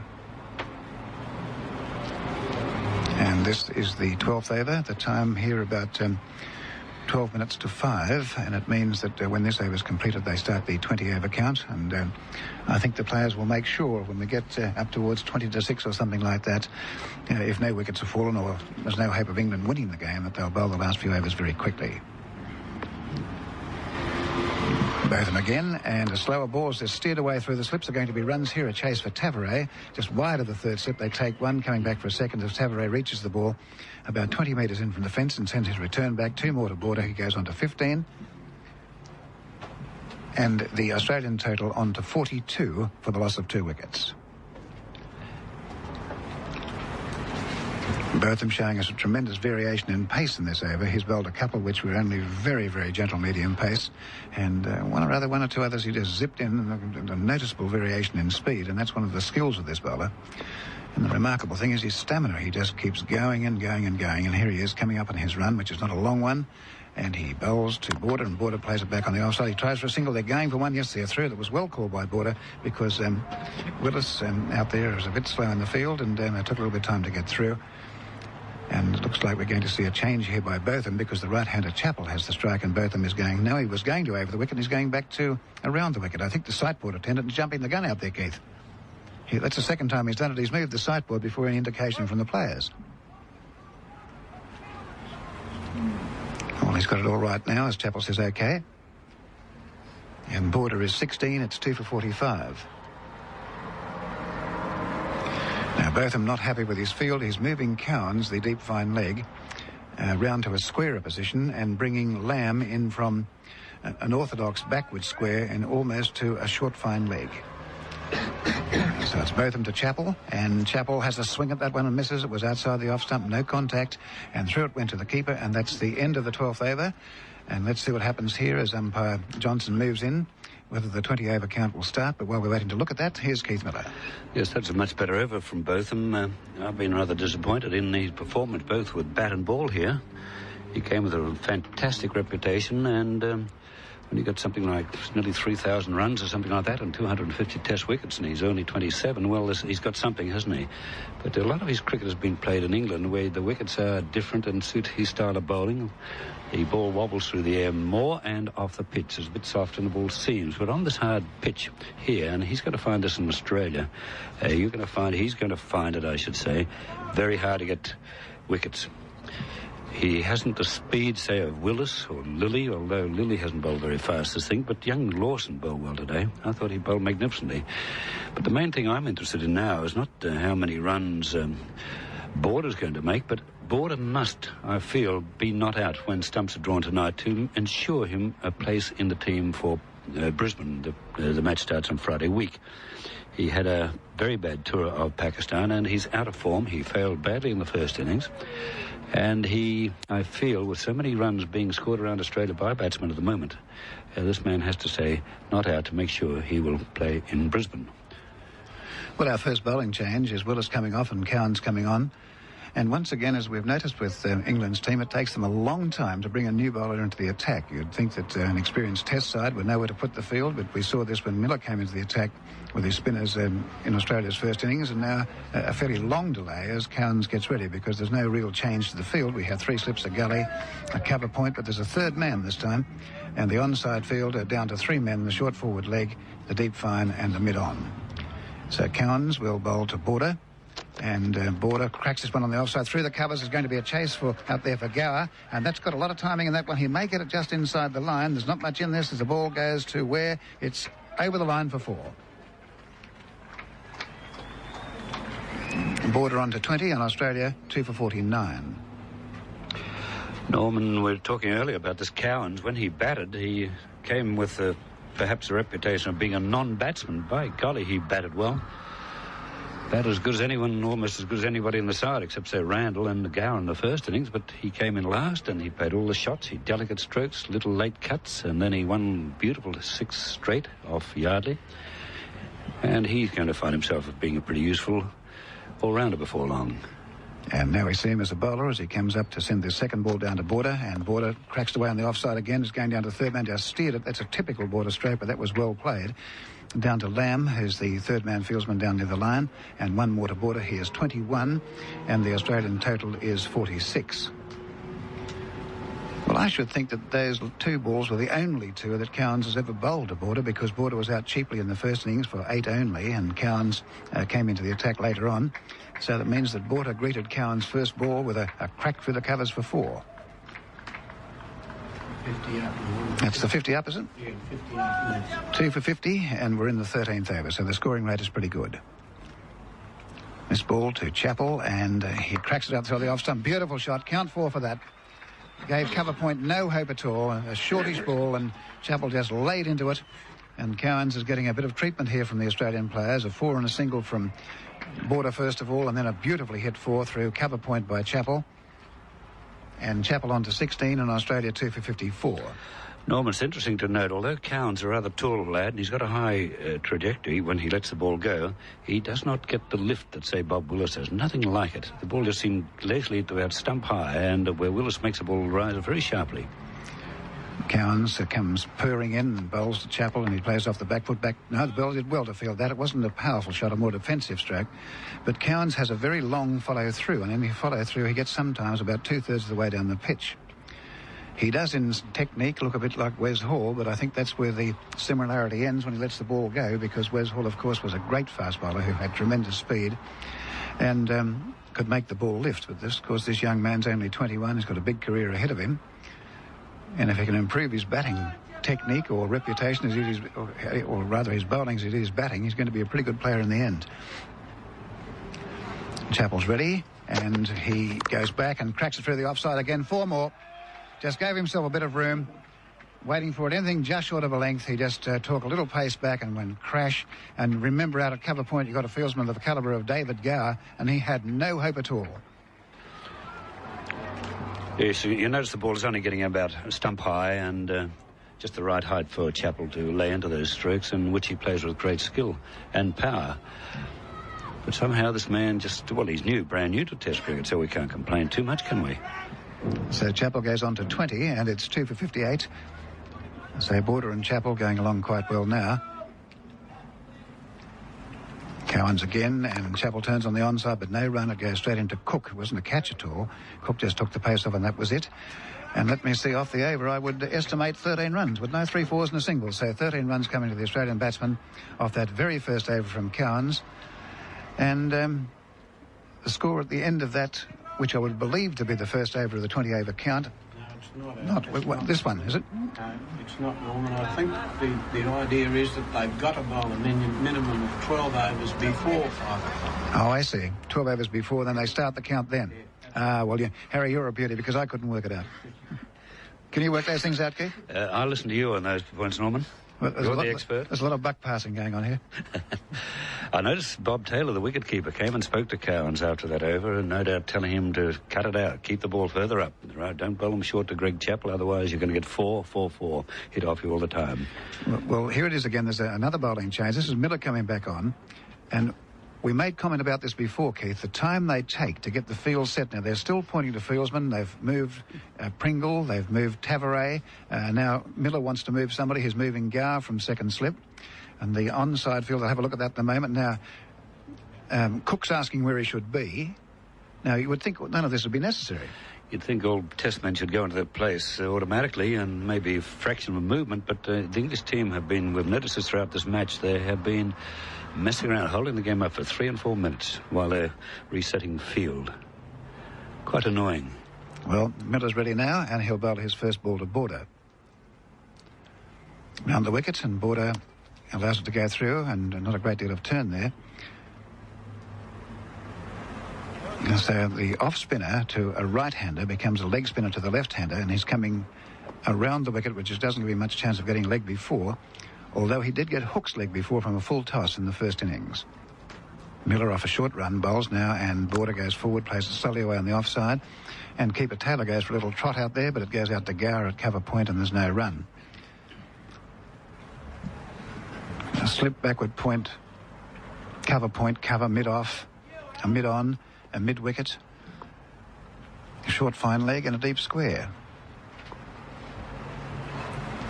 This ball is against Border using his feet, just pushing out to it, being a defensive stroke fielded by the bowler himself. So we actually have 5 of the fieldsmen in what I'd call driving positions, the mid-wicket, the mid-on, the mid-off, the cover, and the cover point. Now let's see what Border can do here. He comes forward again using his feet and just prodding the ball in front of him. Border does use his feet to spin bowlers, but that time no action because it went straight back to Miller. So just on 5 o'clock after this over. So if you're right, you reckon after this we have 20 overs? That's right. That's great. Another man coming in, Gower coming into that very short point. Miller again, and Border just pushing forward. Getting right to the pitch of the ball. It suggests that this Perth wicket, which is 5 days old, is a very true pitch. Miller runs between the umpire and the stumps. He comes up now, and Border goes forward again, just watching carefully. That's the end of the over. It was a maiden over. So at 5 o'clock, with an hour to go, or 20 overs, the situation as they're coming out for drinks is that it's 2 for 58, with Chappell on 20, Border 21 with 5 sundries. Wood was out, caught Taylor, bowled Willis, no score, and Dyson was caught by Cowans, bowled Willis for 12. Chappell is 20, Border is 20, rather, that's right, Chappell is 20, Border 21. There are 5 sundries, 2 for 58. England all out for 358 earlier on today, which meant that Australia were 345 behind. I'll leave you first of all with Keith Miller.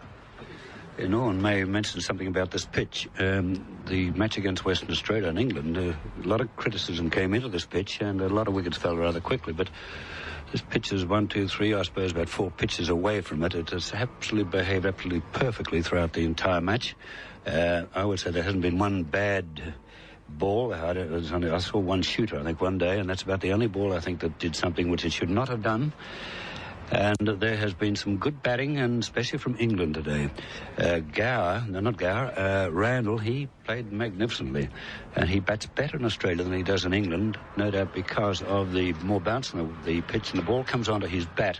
But he's the man who really he and Taylor this morning got England out of a rather awkward little situation, went 4 wickets down for a very few amount of runs. But then we got to the last men, Pringle and Cowans, and they put on about 60-odd, and they batted well. And Pringle in particular, a big tall man, 6'5", covered everything. And then the Cowans, man, they reckon he couldn't bat. He batted as good as anybody. And one shot I'll never get, he went down to Yardley and he's going to drive it. In the last minute, he changed his mind and Yardley shouted. In the last moment, he late cut the ball almost out the glove of wicket-keeper Marsh for 2 delicate runs. Brilliant stuff it was. Well, I see coming in my old mate, Alan McGilvray. Thank you, Keith. Well, it's been very pleasant. I'm disappointed the game is finishing on this note, but it looked like this from a couple of days ago, didn't it? And I was hoping Willis might close a little early, but he played for keeps. I don't blame him for that. This is a test match, isn't it? Alan is saying Borders needs to keep in, I think, to make sure of his place in Brisbane, don't you think, after the... Well, it's certainly at first wicket, Keith. He's, I was watching him from the other side for the last half hour, and he doesn't get across to that ball, does he? His feet are anchored, a bit like Hooks. Hooks hasn't improved his footwork, and they're both left-handers, and when you don't use your footwork, well, you're in trouble right from the start. Well, he was a bit lucky to get away with a couple of shots he played. But I feel sorry for him. The pressure's on him. He knows that. He's getting so many people saying he shouldn't be first wicket.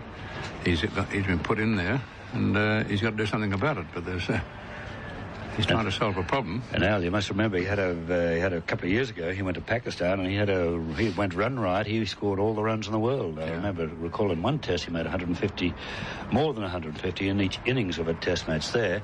And yet he goes there this time and couldn't make a run. So, he's starting to think, am I getting old? Is my eyesight going? Something's wrong. I think you'll hit the nail on the head. I think his footwork is up the creek a bit. That's right. Well, I heard him on television when I was in Brisbane, and someone asked me a question, what sort of a trip do you have in Pakistan? All he said was a shocker. And it's a fair admission. He didn't mention the fellow Cardier, though, did he? He was the shocker. The little curly spinner. Actually, he did, and he said something like, I found it very difficult to handle him. He did make a comment on that. Keith, you saw him in England, didn't you? Yes, I did, and I wrote a piece back. I said, look out, Border and Co. sort of thing, get practice against spinners, and... yeah, that's pretty right. And in Pakistan, you see, he'd get a little more bounce than he would in England, Alan. Yeah. Softer wickets there, but now we've got our man Cowans, the man. Alan, what's this man? He doesn't get enough lift out of his bowling. So unlike Bob Willis, who gets a lot of lift. Yeah. He just comes about stump high. He's got a little bit to learn yet, and he's only young, but he's working well with Willis, but he's not as tall, and he doesn't get up as high, really. But anyhow, he's going into bowl to Chappell. And Chappell goes back, plays a nice-looking shot out in the covers off his back foot. And yes, you're quite right, Keith. Well, you got that. John Snow got that. I've often said people have criticised the short pitch ball. John Snow and you used to get that ball to lift from just short of a length, and they weren't... Of course, you bowled a few bounces in your life. You won't deny that, will you? Carry on. You're doing well, Alan McGilvray. Carry on. You're talking very lot of sense. But you were able to get it up, and so could John Snow. And again, he's well up to him placing him out in the offside, does Chappell. But I used to enjoy watching when you temporarily lose your... Someone hits you for a couple of fours, you'd lose your cool, and 1 minute later you're back in it. You'd throw your hair back, and the next minute you're all over it. But I think for that moment you did lose your cool, there was something around someone's head. And that was an era of cricket with you and Ray. I shall never, ever forget it. Great period of cricket in my mind. One thing, Alan, we had a lot of fun then, and we're still great mates. That's the great part. And as I say, even Sir Leonard Hutton, our great enemy there, was in here giving me a nice gift the other day. That's right. Well, in he goes again, and Chappell plays him out in the onside without any run. Well, I mean, when you go to England, I mean, your friendship with Dennis Compton has been very good over the years, hasn't it? Compton, Edrich, Evans. Bill Edrich, John, yes. Hutton, That's four reasonable cricketers, aren't they? Yeah, but... And we're still great friends, and they're great friends. That's a wonderful part of it. That's what cricket's all about. And to see the friendship existent now between you and a lot of people I know in England. I've been around with you a fair bit in that country, and I've seen it. See it here, too. But, we wait again now for Carnes to move in and bowl to Chappell. Chappell lays back and plays a good shot, but good shot it was, and Botham fielded well, has a shot at the wicket of the bowlers in. That's good cricket, one arm hand pick up. Hadn't taken a step before his back of the bowler's man, and Willis, the only one that didn't enjoy that. He didn't like backing up. He'd had a few overs and he thought, I got it done without that. Anything about it, he put his two hands down. Had he missed it, he had a long run after it. So I think that was paramount in his mind. Well, anyhow, nothing happened from a point of view of runs, but a good shot. It was indeed a good shot. And it's 58 for 2. Cowans again to Chappell. And Chappell goes back, thinks about a single, but can't get it. He finds Gower out there. And he shaped to throw it too, and Willis just shook his head. Please don't. I don't want to go to that boundary. So Gower held the ball. I'm surprised that the crowd's staying. And maybe the same for the finish. Would there be 1 or 2 speeches, I guess? I don't know. Maybe they'll go to the dressing room. It's always been a part of the game. The man of the match will be sent over to us by Tony Syme, the Benson Hedges, the man of the match, and Tony will relay that to us.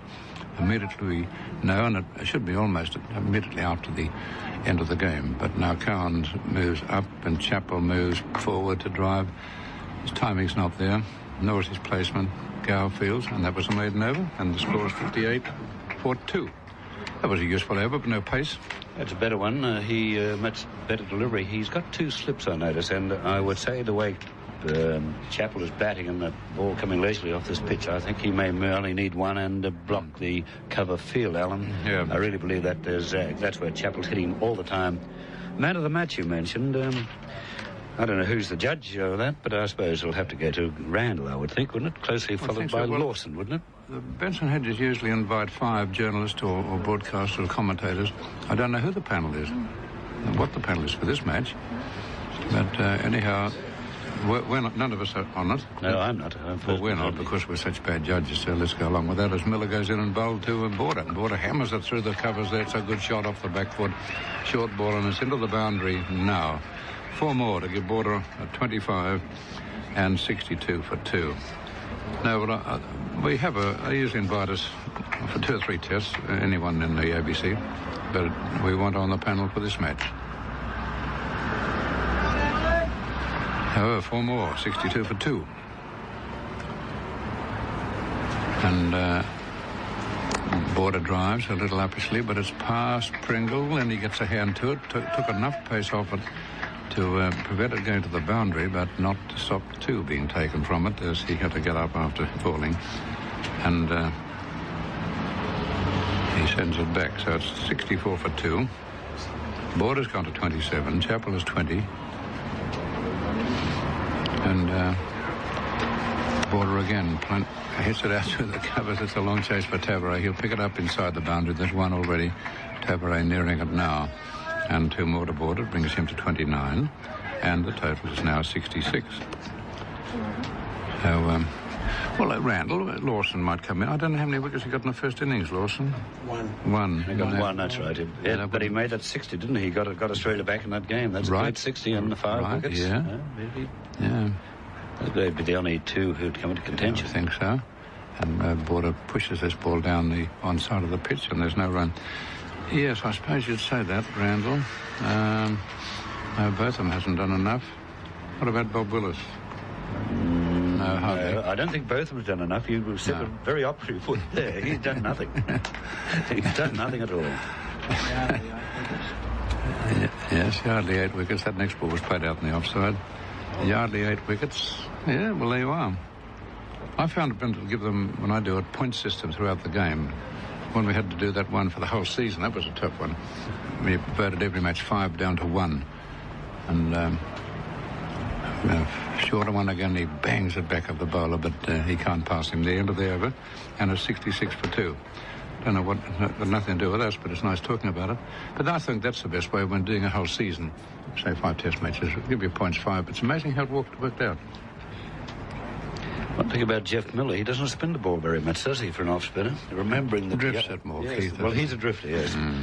We noticed on the first day that Yardley spun the ball quite a bit, and I said to myself then, I thought when England bat, there was some little cracks in the wicket, and I thought when Australia bat, this Jeff Miller's going to spin them and hit the corners, and he hardly spun a ball, just a gentle spin, and you even notice on this very last day here, the ball is not spinning from Jeff Miller. But he gets a little bit of drift. Most of the British journalists, I think, are lamenting the fact that Hemmings wasn't included in the side. Well, I've only seen him bowl once, but I don't know much about his spin. It was a pretty hard wicket upon which he bowled, but now we're back to Cowan's bowling to Chappell. And Chappell playing back and then pushing forward, plays it back to Cowans, who shapes to throw it back up the stumps. That makes Chappell dart back. He doesn't mind doing that. And Cowans retains the ball. So today saw England score 358. Taylor was out for 31. Miller, no score. Randall, 115. Willis, no score. Cowans, 36. And Pringle, not out, 47. There were 27 sundries, 358. Gave them a lead of 345. Lilly took 1 for 89. Lawson, 5 for 108. Yardley, 3 for 101. Let me pause there for a moment because Cowan's going into bowl to Chappell. Chappell turns in neatly down a backward square leg. He's happy with 1 there, just trotting through for that single as Lamb comes in from deep on the boundary to field. 1 more to take Chappell to 21, and the total now to 67. I got through to Yardley, didn't I? 3 for 101. Border, none for 21. Chappell, 1 for 8. And Hooks, none for 2. Now, in this innings, Wood is out, no score. Caught by the keeper, Taylor, bowled Willis for no score. And Dyson caught Cowans, bowled Willis, 12. And here we see Chappell on 21, Border 29, 2 for 67. Cowans bowls now to Border. And the shorter one, he cuts it and cuts it well. Straight down towards the third man. Lamb there again to field it. Came over the top of that one pretty well. But it's not that ball that I think troubles him. It's the one that's well up to him. And he tries to drive or defend, and then he doesn't quite get to it. In that cut shot, he came in over the top of it nicely. But as I repeat, it's that one well up to him. And that hasn't escaped the notice of Willis, who kept it there but didn't succeed. But he did in the case of Wood, but that was the type of ball that dismissed Wood. Now it's Chappell facing Cowans. And back he goes and thinks about a single. So you don't run singles when you've got a man like Gower hovering around within 10 metres of the ball. They didn't then. So it's still 2 for 67. 68 or 67, is it, Harry? 68, and I've got Border on 30, really. Border 32 for 68. All this innings will do him no end of good, confidence-wise, and I don't think I'd relate it much in the selection of a number 3, because this pace of the pitch is so pleasant for him, and not too pleasant for the bowlers. And Chappell tries to get that down the leg side. I'll give it as a leg by. It took him just above the left pad, I think, but I'll wait for Mr. Johnson to tell me the story, and he's telling that right now, that it's a leg by. And sundries go to 10, and the total to 2 for 69. So in its dying stages now. Clock coming up to about 5:15 here. What's the situation with overs to be bowled, Harry? I'm completely lost in this arrangement. 17 overs left after this one. 1 ball to go in this one, and then 17 overs. Oh, some announcement says our producer, but we'll come to that in a moment as the last ball of this over is to be bowled by Cowans, and Border just fends it away on the onside. But his foot there, too, Cowans. He's all right now. He limped on his left foot there. But apparently some announcements coming up about when play will end this evening. Into the over, 2 for 69. Well, I would think that it should end... here we have it. Announcement, thank you, Dick Mason, from the Australian Cricket Board. By the Australian team manager, Mr. John Edwards. If at 5:30 both captains agree that a result is not possible, stumps will be drawn. This was suggested by the England captain, Bob Willis, and agreed to by Greg Chappell, and has been approved by the board. Umpires were told at the drinks interval. Right. If at 5:30 both captains agree that a result is not possible, stumps will then be drawn. Well, that's most likely now, I would think. That's what I was about to say to you, Alan. I think the stumps could have been pulled up now for what it's worth, don't you think? Yes, I think so. Well, seeing I'm going to go into Jim Maxwell time for going, let's... And I'll tell you what, Alan, I'm taking Norman O'Neill's time. I think he can have it at the same time. All right, we'll double change. Here's Jim Maxwell. And then it will be Norman O'Neill to take over from Keith Miller. Thanks, Alan. Miller just pushed away on the onside by Greg Chappell, and it's fielded out there by Gow. So, only 14 minutes left in this game. I would imagine it'd be unlikely that Chappell would keep it going beyond 5:30, as Chappell drives on the onside and Miller fields from his own bowling. England gaining 2 early breakthroughs in the Australian innings, sending both openers back with the score on just 22. As Greg Chappell, playing with the spin, sends this ball wide of mid-on, and Taveray fields. 2 for 69. Slip and a leg slip for Miller, and Chappell driving a good shot, but straight out to cover. Not stopped cleanly by Lamb, but he knocked it away to his right and then went over to pick up. This is an opportunity for Willis to give Cowans a good bowl, and maybe Pringle as well. He's warming up. Chappell, and it lets the next ball hit him on the boot as he pushed forward, and it went away on the offside. Pringle's going through the Norman Cowans calisthenics routine. A couple of postures and gyrations, flexing his muscles down there at mid-on, and this time Chappell plays back, turning out towards mid-wicket. Gow fields, and that's a maiden over bowled by Miller. So the score stays at 2 for 69. Norm O'Neill. Yes, well, I'm sure the players are aware of what's going on down there. That announcement is rather encouraging. There's no real point in continuing this game. As Keith Miller said, you may as well pick up stumps now, but I do believe that it has been important as far as Border is concerned. After his first innings performance, where he was most uncomfortable, he's looked certainly a bit sounder in this innings. He's still not moving his feet the way we're accustomed to seeing him move them, but nevertheless, I'm sure that this brief innings will give him a lot of confidence, and I'm sure that it'll be in his own interest if he can stay there until the stumps are drawn, which I should imagine would be at 5:30.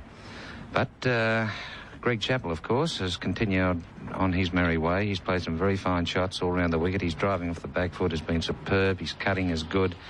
And overall, he's had a very, very good game, and one which I'm pleased would assure him of the captaincy for the rest of the series, even though there has been comment to the contrary on that particular very dicey subject. But I think that the Englishmen themselves have given Australia a bit of a shock. Their overall performance has been good, fielding excellent. Their bowling has been very good. In fact, I think they've outshone the Australians in that department. Now it's Pringle taking over from Cowans. He comes up to Border, who's turning him off his hip down towards fine leg. Cowans fields 1 run. 2 for 70. Border goes to 30. A reassuring innings from him, from his own viewpoint and from the viewpoint of the selectors and the crowd, that he should have played with a little more certainty after a slightly uncertain opening to the innings out here today. Pringle up to Chappell on the back foot, watching it go through to the keeper. So England made 358, and we saw a very good last wicket partnership between Cowans and Pringle, which added 66 runs and kept Australia out there a lot longer than they wanted to be. Lawson finished with 5 wickets. Several contenders for that man of the match award. Pringle to Chappell. Chappell drives, good shot, straight to cover. Gow fields no run. Chappell's played a few beautiful shots in this innings. He picked 2 fours from the bowling of Cowans a few overs back. Cowans' first over, which yielded 13 runs. A couple of lovely shots through the offside. And Cowans didn't have the pace to worry Chappell or Border. Pringle comes in. It's short, swung away by Chappell, down to backward square. And it's out to Lamb on the boundary there. Went straight to him. Chappell getting over the top of it and hitting it down behind square. One more run. 2 for 71 now. Chappell 22. Border on 31. The Australian team will be named on Sunday. That's during the match between England and New South Wales and Sydney. Up comes Pringle. And a good decision by Border, late, going across, about to play the ball, saw it was offline and allowed it to go through to the keeper. What changes do you foresee, Norman, in the Australian team that's going to be named on Sunday? Well, I think it'll be very difficult for them to make any serious changes. There is one obvious choice. We've got to have another fast bowler in there because of Alderman's injury, and I would think that that position would go to Jeff Thompson, who bowled so well last year and tried his heart out in Pakistan earlier in the year. Pringle comes up. Border lets it go outside the off stump, taken by the keeper. That's the end of the over. 2 for 71, Australia. And we have about another 8 minutes left until 5:30, when, in all likelihood, play will terminate for the day and for this match. Yes, it's good to see Border playing the way he is at the moment. Chappell, in-form player, having a chat to him in the middle of the wicket at the moment, probably saying to him, look, you've done pretty well. It's only a few minutes to go, and looks as if he's giving him a bit of a coaching lesson at the moment too, where Border is a bit inclined to try and angle the bat and push that ball towards the gully area. He's now playing an imaginary shot and making sure that bat is very straight, and perhaps Chappell had something to say to him about that, because he was uncomfortable in the first innings, but I'm sure that he'll feel a lot more confident now with 31 under his belt, and hopefully he'll be not out at the end of stumps. Miller bowls to Chappell. He drives on the onside. Out to Tabaret, who's between mid-on and mid-wicket, and there's no run. Miller bowling into the Fremantle Doctor, which is fluttering in from backward square leg. He bowls to Chappell. Chappell forward, dabbing it out on the offside. Well, from an Australian viewpoint, I suppose the batting of Chappell in this match was very reassuring for the rest of this series, because they certainly missed his batting in England in 1981. 100 in the first innings, going well here as he turns the ball away on the onside. It spun ever so slowly from the wicket. Tabaret picked it up out there on the onside. Chappell is 22. 2 for 71. Australia as Miller bowls to Chappell. Chappell forward, bat and pad close together, and goes up the offside. The other question, Norman, I suppose, is what about the England team? Is this the lineup they should have in the next test? Well, I think they've got problems there with their opening batting. Cook wasn't that impressive. He didn't get the opportunity to show us what he's really like, but I'll pause there. Yes, here's Miller coming into Chappell. Chappell forward, using his pad. It goes out on the onside. And apart from that, and they've got problems there. There have been suggestions that perhaps Randall should open. Well, I don't know the depth of their batting, but the other one, of course, is Pringle, who batted very well today, but his bowling lacked any fire, and he's going to find it hard on these wickets here in Australia. And again, it's Chappell from the crease playing out on the offside. Another maiden over bowled by Miller. And what of Cowans? Would you retain him in the side? Yes, well, it's pretty hard to say. Cowans has come in here on the final day and been given a bit of a spell, but he hasn't produced anything. The same we could very well say about Dennis Lilly in the last innings and on the last day. The wicket very dead and very hard to extract anything. It must be heartbreaking for a medium pace or fast bowler out there. But he only bowled 13 overs in the first innings when there was a little bit of life in the wicket, and it's pretty hard to make a judgment on him at this stage. He proved he's a capable batsman. With that partnership with Pringle, he did extremely well, but it's his bowling that they'd be really concerned about. Now here is Pringle coming up from the southern end to Border, and Border turns on the onside square leg. Randall's out there and there's no run. So we're looking at perhaps a change in the opening position, and maybe Hemmings coming in for either Pringle or Cowan. Something along those lines, Norman? Yes, I think so. It is hard, as I say. It's been the first test match. It has been a very good wicket. I think Cook would be the one that would be more worried than anybody at the moment in the England side. Here's Pringle bowling to Border, and Border edges this ball down in front of Tabaret at second slip. He doesn't stop it cleanly, and they go through for a single as Miller chases it back from slip down towards the side screen. But Border not intending that shot, pushing forward. He saw the line of it, and I think he tried to pull inside that ball, but it took an edge and went into the ground in front of second slip. Border goes to 32, the total to 72. And the other problem is that they only have one game between this test and the next one. Yes, they are cramped up, and it's going to be very hard for them to make a decision. Fowler could be the man that comes in if he succeeds in the next game. Pringle bowls to Chappell. Chappell on the back foot, angling it away on the offside. No ball. And that makes the total 73. Well, not only was Pringle struggling with his bowling in this first innings, he bowled fairly tidily, but he, like Willis, seemed to have a perennial problem with the front foot. He was no-balled several times, which really for a bowler of his pace isn't good cricket. He went over 7 or 8 times, I think, in that first innings. And now he's only got 2 slips as he bowls to Chappell, and Chappell gets a short delivery wide of the off stump. He'll have nothing to do with it as it goes through to Taylor. So Australia 2 for 73 in their second innings, dismissing England just before tea on the final day for 358. England adding 195 runs for the loss of their last 5 wickets in today's cricket.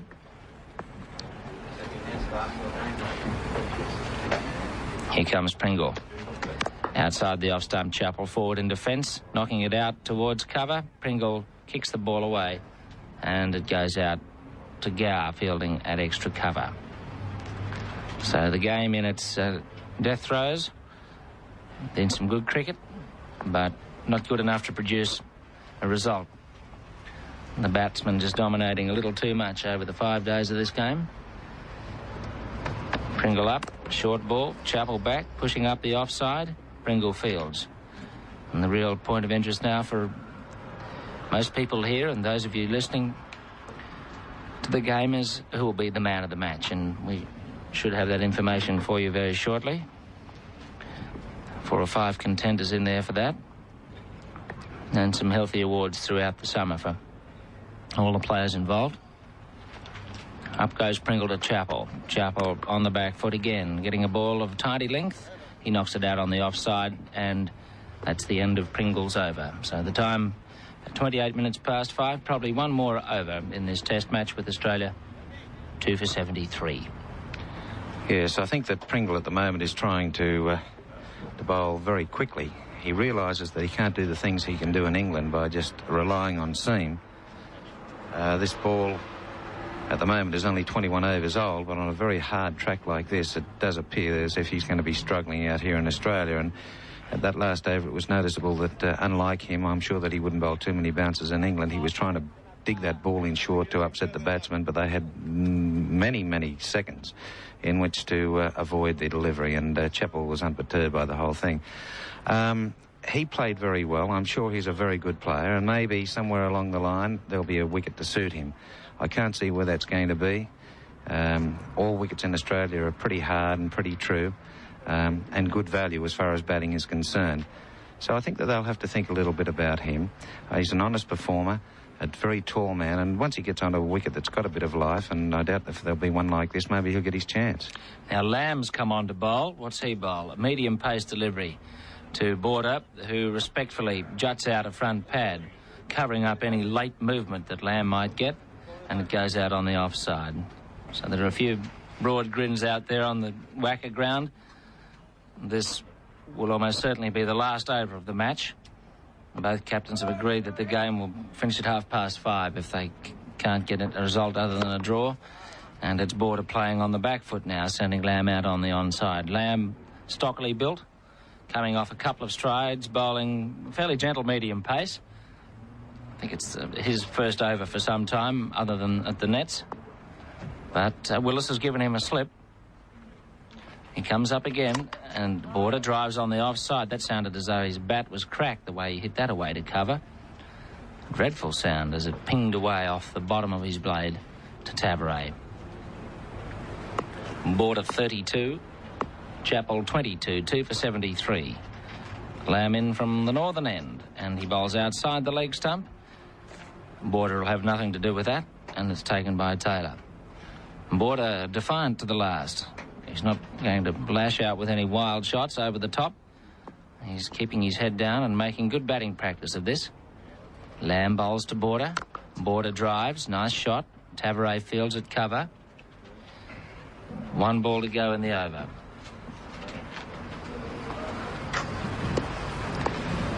One ball to go in the test match. It's Lamb coming close to the stumps. A short ball wide of the off stump taken by Taylor, and that's the ball game. The first test has ended in a draw. Australia 2 for 73. Bob Willis and Greg Chappell had agreed that if nothing other than a draw could be achieved, they would shut the game out at 5:30, which is exactly what has happened. The players leaving the field, and the man of the match is Derek Randall. Derek Randall has been named the Benson and Hedges player of the match. Australia in their second innings 2 for 73. Wood was caught Taylor, bowled Willis, no score. Dyson caught Cowans, bowled Willis for 12. Chappell 22, Border 32, 7 sundries, 2 for 73. Willis 2 for 23, Botham none for 7, Pringle none for 3, and Miller none for 1. I think I'll go through those figures in a moment, but for some closing comments on this test match, over to Norm O'Neill. Well, it has been a great game of cricket. It was disappointing that the last day should have ended up as it did.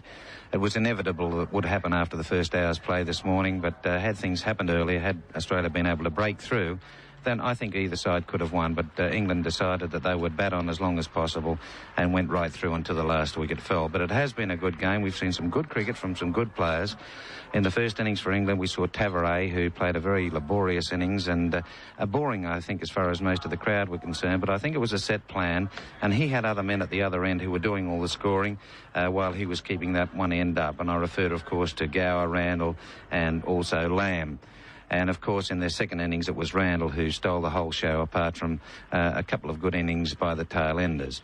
But as far as the England bowling was concerned, I thought that Willis was probably the best performer. He tried very, very hard right throughout the innings and came up with some good spells. And I think he's the man that Australia has got to be very wary of in this coming series. He bowled magnificently in both innings, tried hard, as I said, and providing he can stay fit, he's going to be the danger man for Australia. Botham has had a disappointing match.